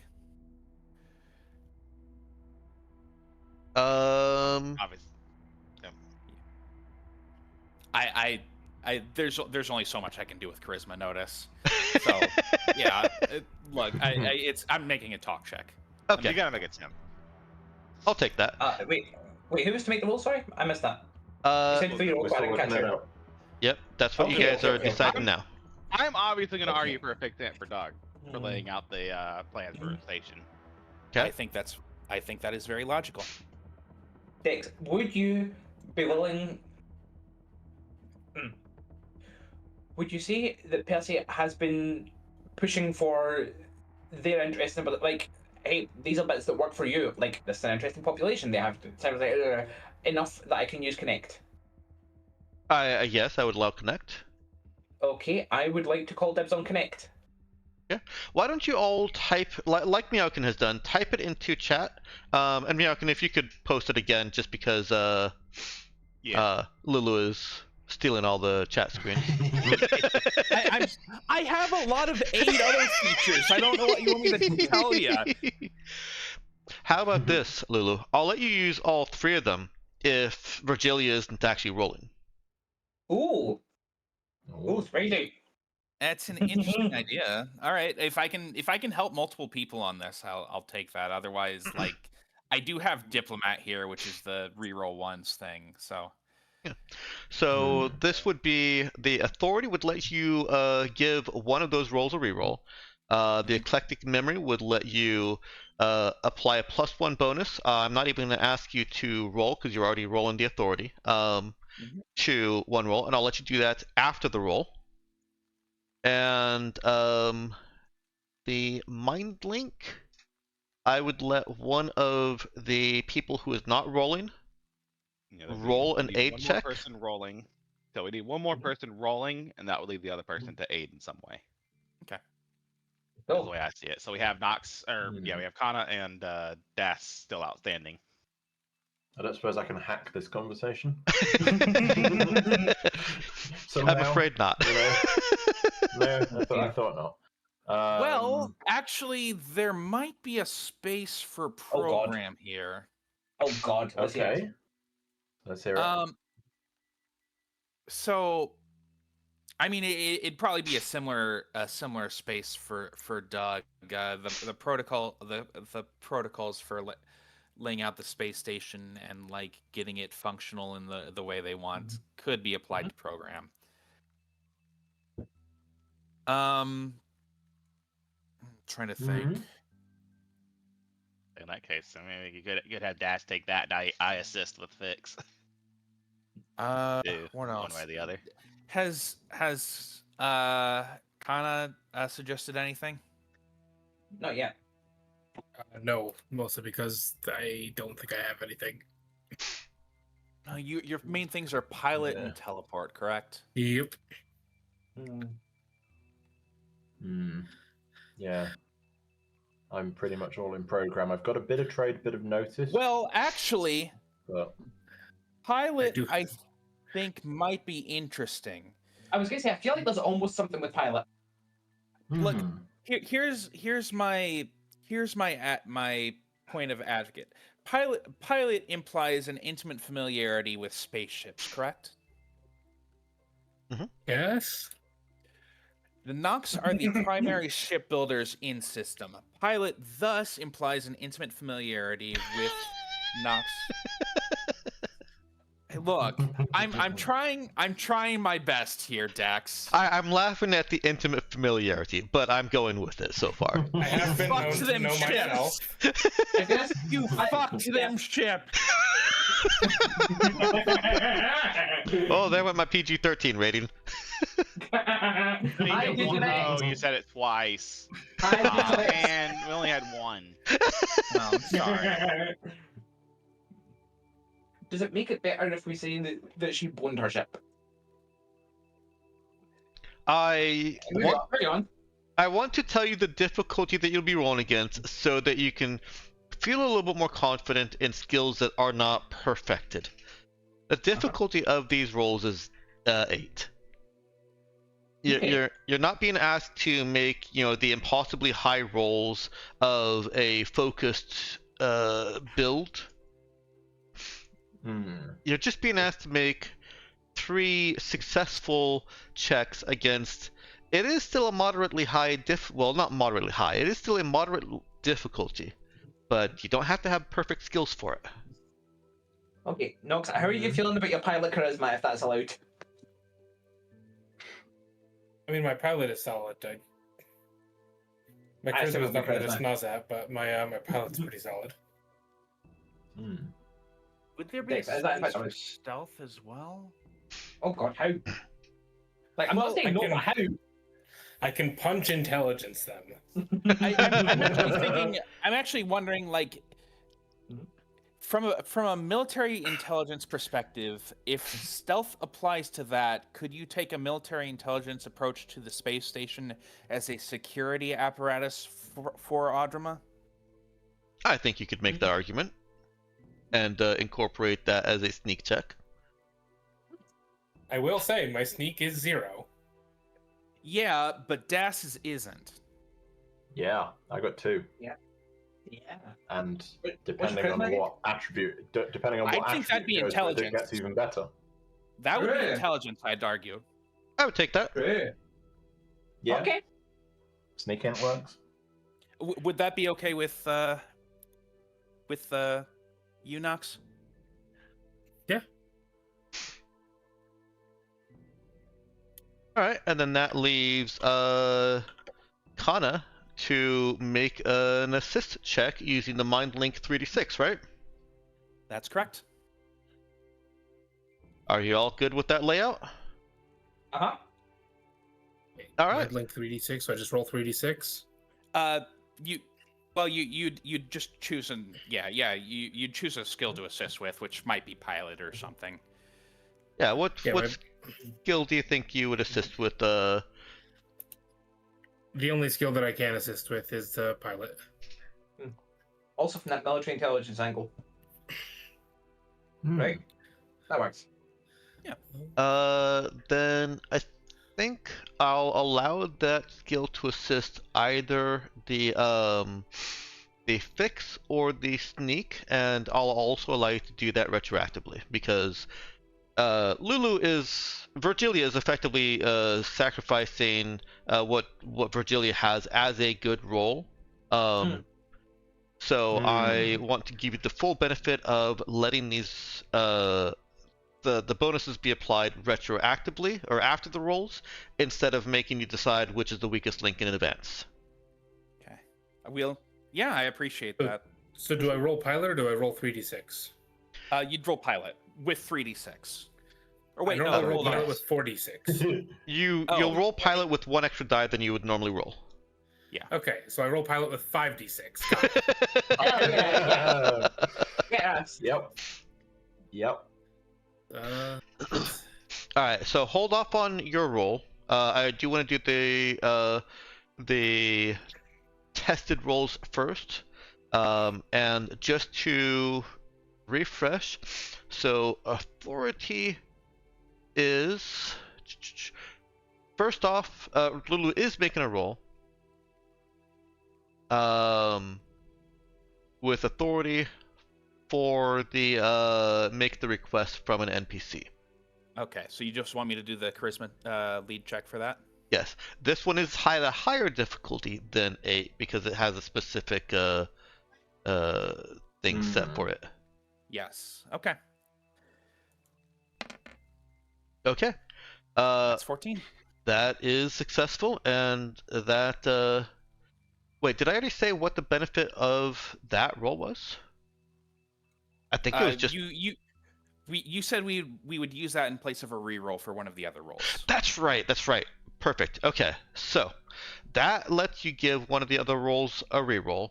Eclectic Memory is letting you just apply a +1 bonus as if a successful 8 check to either any of the other rolls. And Mind Link is giving Kana a aid roll at +1d6 for either the fix or the sneak. And your Eclectic Memory can add the +1 to the same roll that Kana aids, because that's how that works. Mm-hmm. All right, Meowkin, Viral, and Ginja, roll your checks. That's a 12. Percy's good. That's a 7. And Okay. Das, go ahead and re-roll that, I guess. Yeah, First, can I expert reroll that? We got expert reroll too. Yeah, you do. We're fine. Yeah, I think we're fine. Yeah, I think I'll expert reroll that first. Okay. Yeah, that's probably better. Here if we need to. I guess let's give the fix and sneak a +1 each to see if getting a 14 gets us anything. Yeah, difficulties tend to be even, so rounding up to the evens is probably good. Mm-hmm. Yeah. All right. That means that Kana, go ahead and excuse me. Go ahead and roll your 5d6 pilot in. All right. It's gonna be a 22. Yeah. No, never mind. Top 2. Whoops. 14. Nice. I forgot that we only keep the highest 2. Yes. Because I just used the dice roll because I don't know how to make it 5d6 in the thing. Yeah, it is possible. Yeah, it stops at 46, huh? No, it's possible. You can hack around with it. Have a look at this roll. I'll That have is a you know 5d6 that program. my program is -1. I cannot hack around it. Yeah, okay. All right. I don't even remember how I did that. I just did it. You probably went into the attributes and abilities screen on the sheet, or tab on a sheet. Oh yeah, I did. You're right. Yep. You're right. I went in there. All right. Yes, that meets all of the roles. That meets all the requests, and Audrima doesn't seem to even blink at the price tag that you said that this might cost.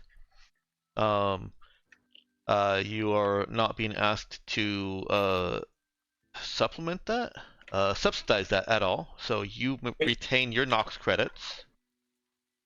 And they are willing to entertain the additional difficulty of incorporating Trin, if you can bring them a suitable population of them. Okay. Can't help but think that all things that might go wrong, but I trust Dex not to screw us that hard. You know, breaks out the champagne bottles. Nice. I'm just sitting here thinking, like, man, if we really mess this up, it's just like, we come back next cycle and Ultima's just gone. I've got good news and bad news for you guys. Good news, you're gonna reach the end of the campaign. Bad news, you have to succeed in this cycle. Bad news? Bad news? Meta progression? What meta progression?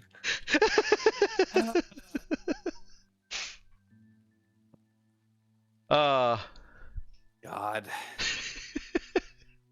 That probably won't happen though. It's fine. It's always in the back of my mind. I'm hoping the 3 successes means that they're going to put extra effort into ensuring this works. Yeah, we'll see. The 3 successes was the baseline for them to agree to it. I'm hoping the succeeding very well at all 3 of them means they're going to put extra effort into it. Well, 12... that the trend won't cause any problems because they did a good job of building things. The 12, 14, and 14 are what are making it so that they don't ask you to go in with them on the cost of the station, and also that they do not ask for acid.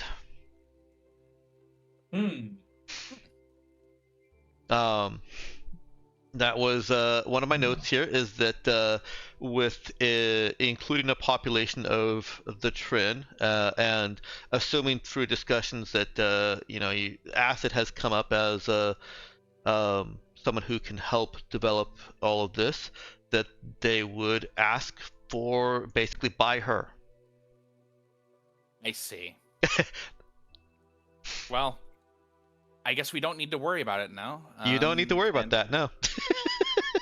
And we can just bring the whole conversation along to Acid and see if she can come up a solution to make the Trin play ball. Then, yeah, we can do what she wants and save them for the next cycle. Yep.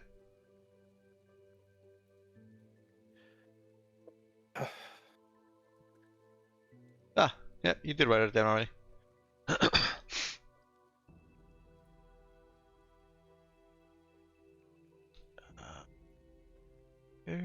Okay. Right. All right. Well,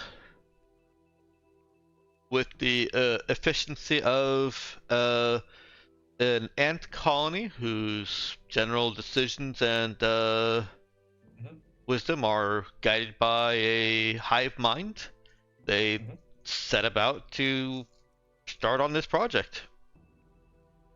Hell yeah, I think.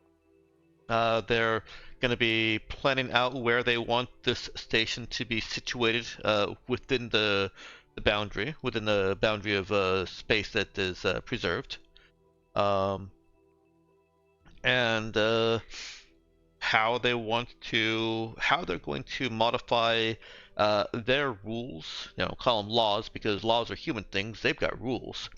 Modify how their rules will need to adjust and shift for this new development, and what kind of criteria they'll have for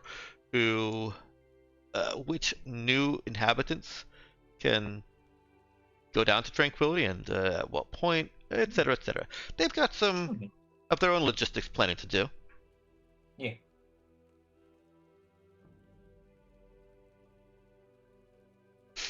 And you guys can return to your ship unless there's anything else you want to do on the planet. Jim, how'd it go? I think we're good. No, not now. Oh, what did you say? I said detonate demo charging gun. I didn't bring it though. We break out the demo charge to celebrate.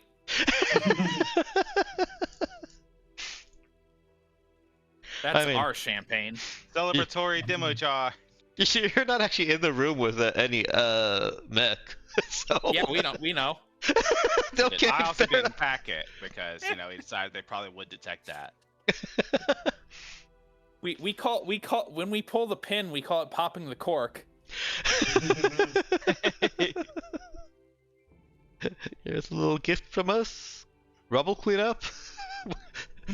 We invented a new game called 52 block pickup. 52 brick pickup. Oh dear. There you go. Oh Lord. I remember the first time that game was sprung on me. Want to play 52 card pickup? Oh, yeah, sure. Oh, yeah, fuck. Fine. Yeah. Basically, yeah. That's a pain in the ass.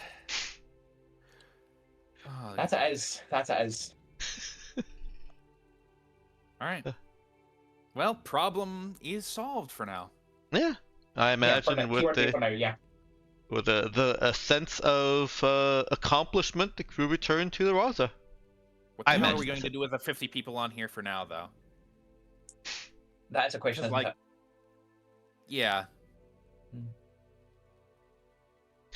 I think we would have brought that up because, like, if they want to do anything with them for now, or are we just going to have to take them elsewhere until the station? We wouldn't have just forgotten about that. Yeah. Yeah. You rolled a 12, 14, and 14. If you want to leave the 50 people here, they're willing to take 50 people. Okay. Into tranquility. Are the 50 people okay with that? They are. They want to start to see what they're bringing the other 750 people into. They have finally gotten used to sleeping without facing mortal peril. Good. I love that for them. And some even enjoy the fact that they can now just kind of dream without, and fly among the trees and do whatever people do in dreams.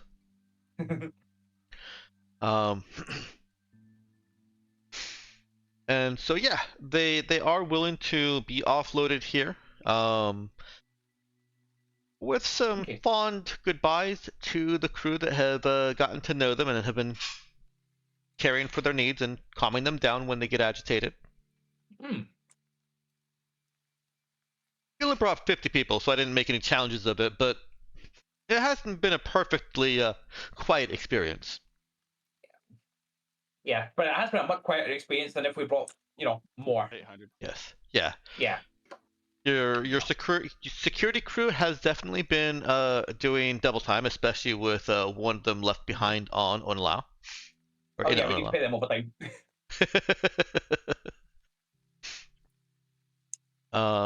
And a lot of your normal crew have also been serving as kind of customer service ambassadors. Right.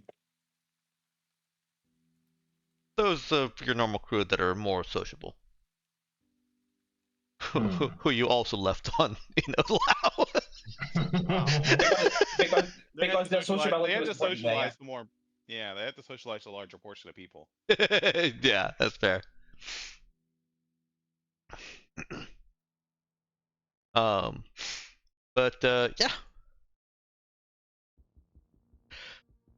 One thing that you do need to do is to actually make the arrangement with the Nox, because Audrima is not going to go out and contract with them.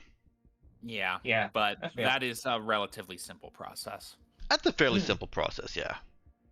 In fact, if that's the next step you want to take, we can probably push that out through the end of this session. Yeah, I'm fine with that. Sure. We've got that. I think the last thing we want to do before the end of the campaign is explore the Union shipyard and exploring the ruins there thing. Yeah, I believe that is the very last step we have. Correct? I believe so. Yep. You still had a lot of things you wanted to do, but I've asked you to push most of those back into the next act. Yeah. With Tiamat being a capstone for this campaign, yes. Yeah.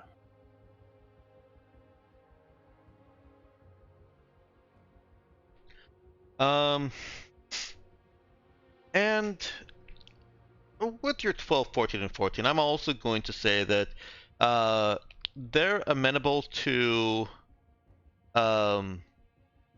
if you need to move the own allowance before the station is finished, then they'll set aside the space on Tranquility, kind of defeating the purpose of the station entirely, but... Well, it'll still be useful for future incidences. Yeah. Incidents.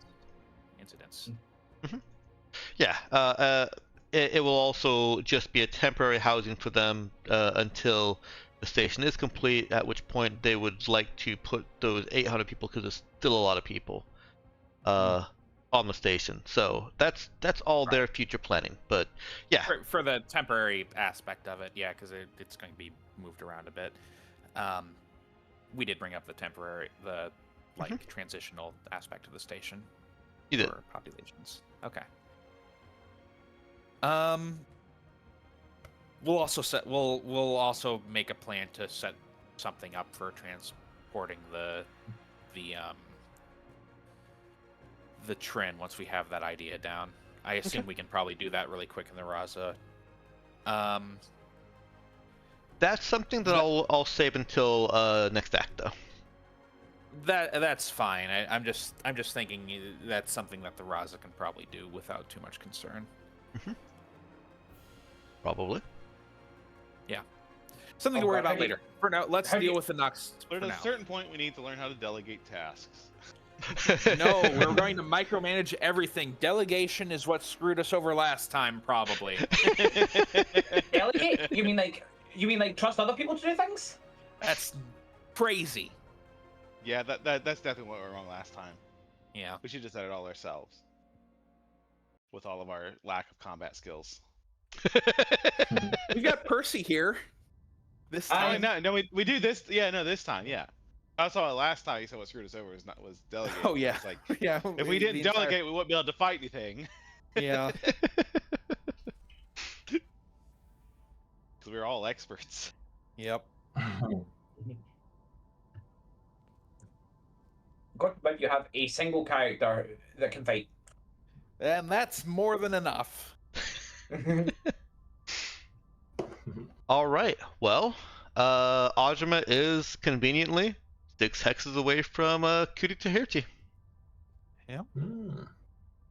Link up that in the weird shape we're drawing around the sector. Yeah, let's go ahead and do that.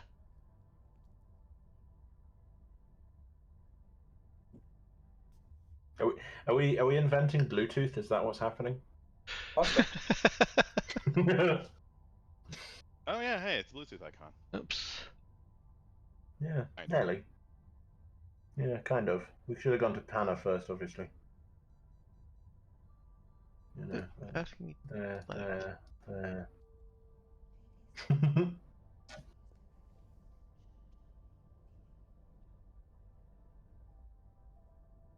There we go.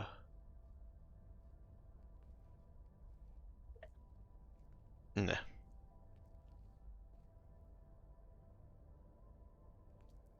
That's a much prettier arc.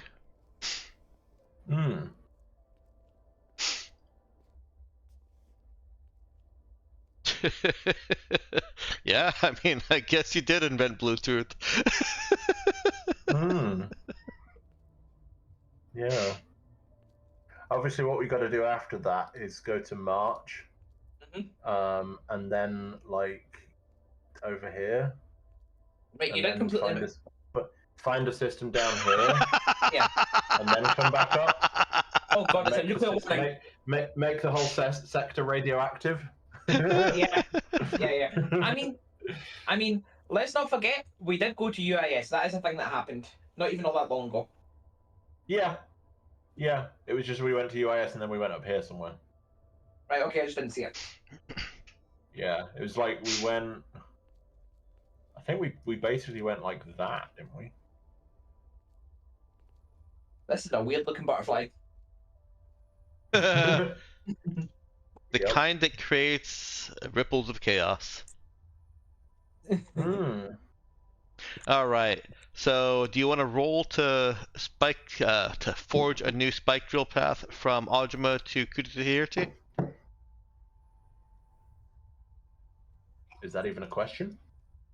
Yeah, come on, Dex. Sorry, Sorry.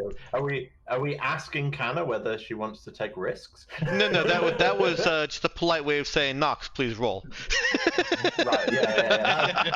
I thought so. And the Papa Bear.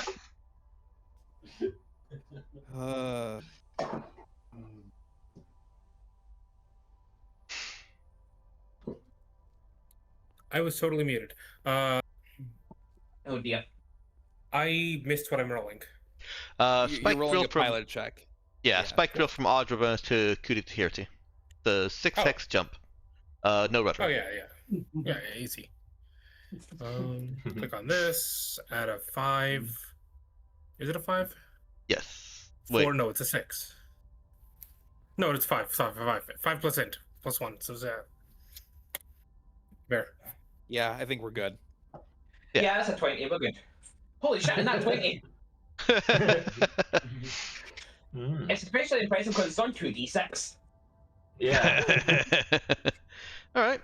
You arrive in Kudahirti from, oddly enough, from into a region of space that does not have any kind of fortifications or grading. That's like they never expected people to come from Audrima. We should sell this runner. I'm sure somebody is interested in buying this runner specifically. Look, I'm just saying, purely as a curiosity, someone will buy it for like 10 credits. 10 credits.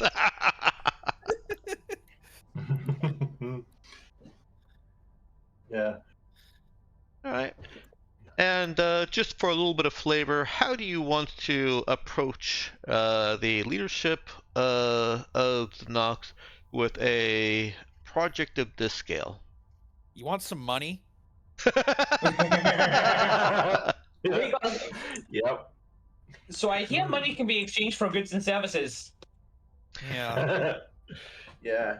We have need of services and goods. Yeah.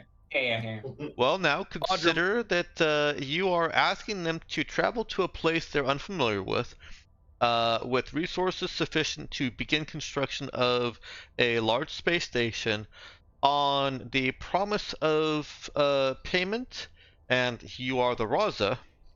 You do also have the UIS some backing there, some elevated status from the UIS contract, but you are still the Raza. New markets, of course, and the Audrima is offering to pay them very well with the resources Audrima has available. Audrima's kind of spooky. That's not necessarily more encouraging.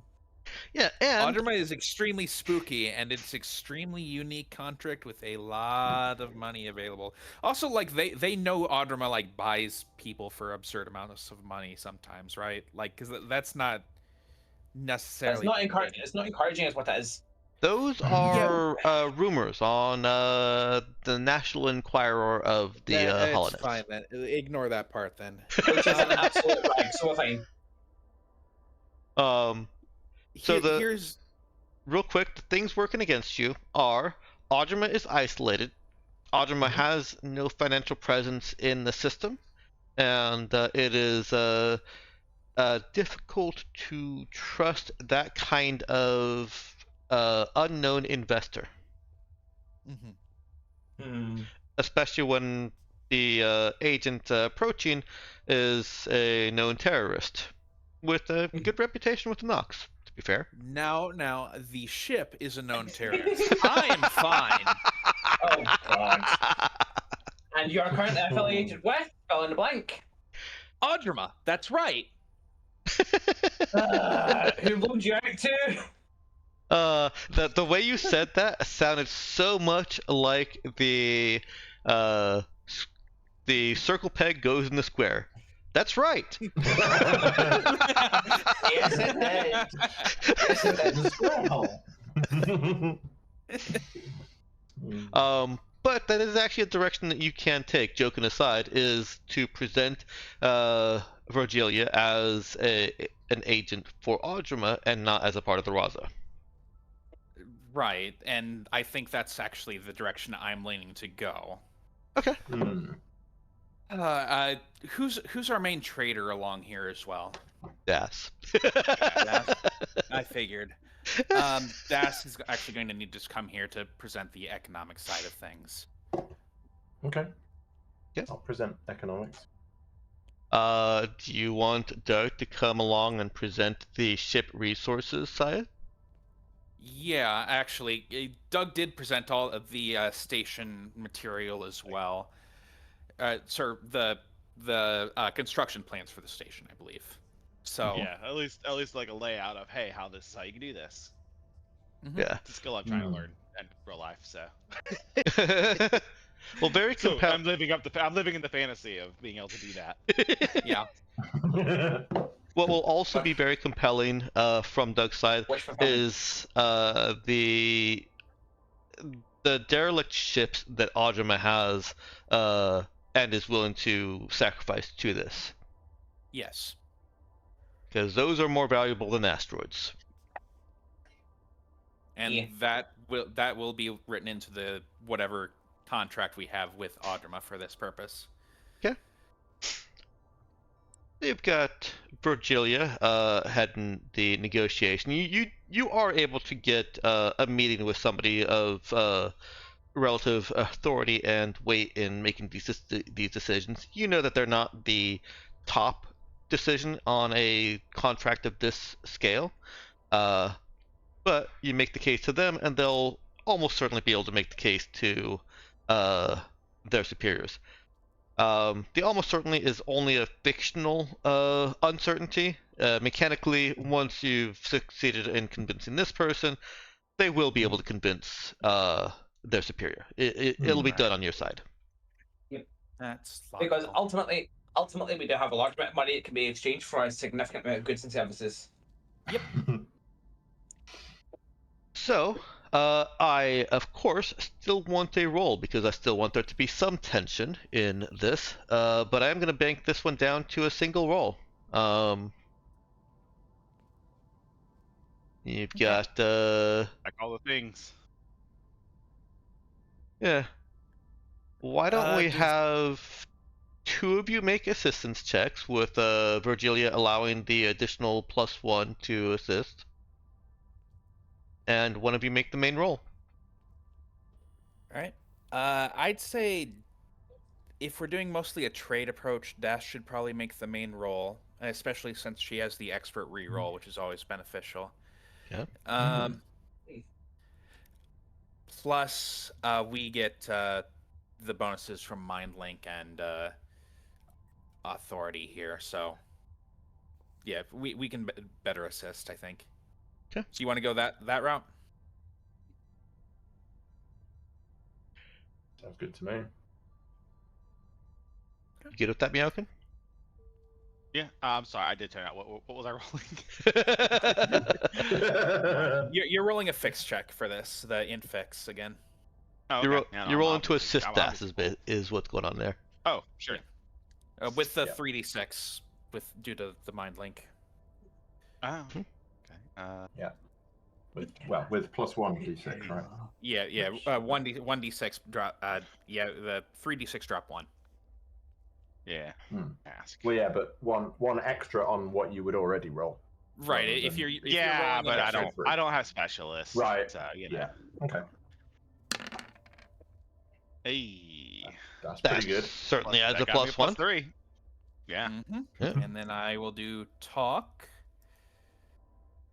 Actually, I don't know how to roll the extra d6, so let me. You have to edit and tell it. Okay. You have to tell it and either. That's a 13 then. All right. That's a +1, another +1 for Das, so +2. Yeah. And go ahead and roll trade int. Trade int. Trade, and with a +2, right? Mm-hmm. Okay, int. All right. 16. Yeah. You feel the skepticism. You feel the uncertainty of what you're asking them to trust. But you present the opportunity as too good to pass up. And that exceeds their suspicion. They're willing to take the risk that they're being, that they're being led into an ambush for some reason.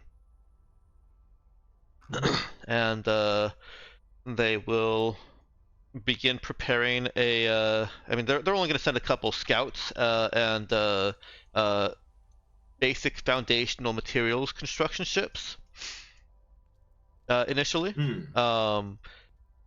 So that they can work with Audrima to assess the location Audrima has chosen, make sure that it suits their needs for system, orbital mechanics, and all the weird stuff that goes on in space. And also question why there's so much need for them to be on this side of some invisible dividing line and not on the other side where better locations exist. Without explanation, but they'll accept it. The client has demands. Yeah. And yes, you've concluded negotiation for the station to be built at Audrima's expense. Okay. There we go then. Let's see. All right, that was you got here August 29th. Yeah, let's say it took another day. Down to planet.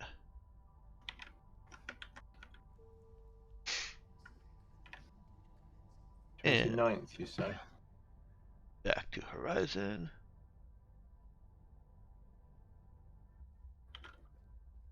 Yeah, and then we're gonna get I always forget how many days it is. So the drill is 36 days. Divided by 7 because Kana. And then divide that by 2 again because Kana. So 2.5 days. And since I already added a full day when only a half day should have been added for getting back to the horizon of Audrima, I'll just add 2 days, putting you at September 2nd. You are approaching the 1-year anniversary of your stasis awakening. And what a year it's been. And where are we for that? On that date? Is that the Nox? Yes, so on the 2nd, you arrive in Kuditahirti. And we'll say that on the 3rd, you are at the Nox.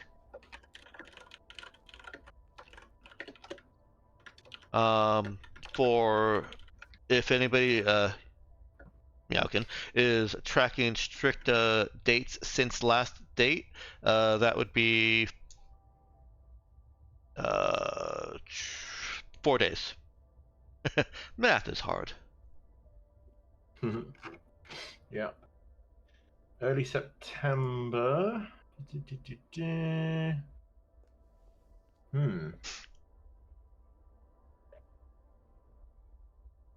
He's not here, right?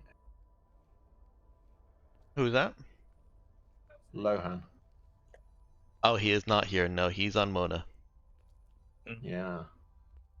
25th of August. Mm.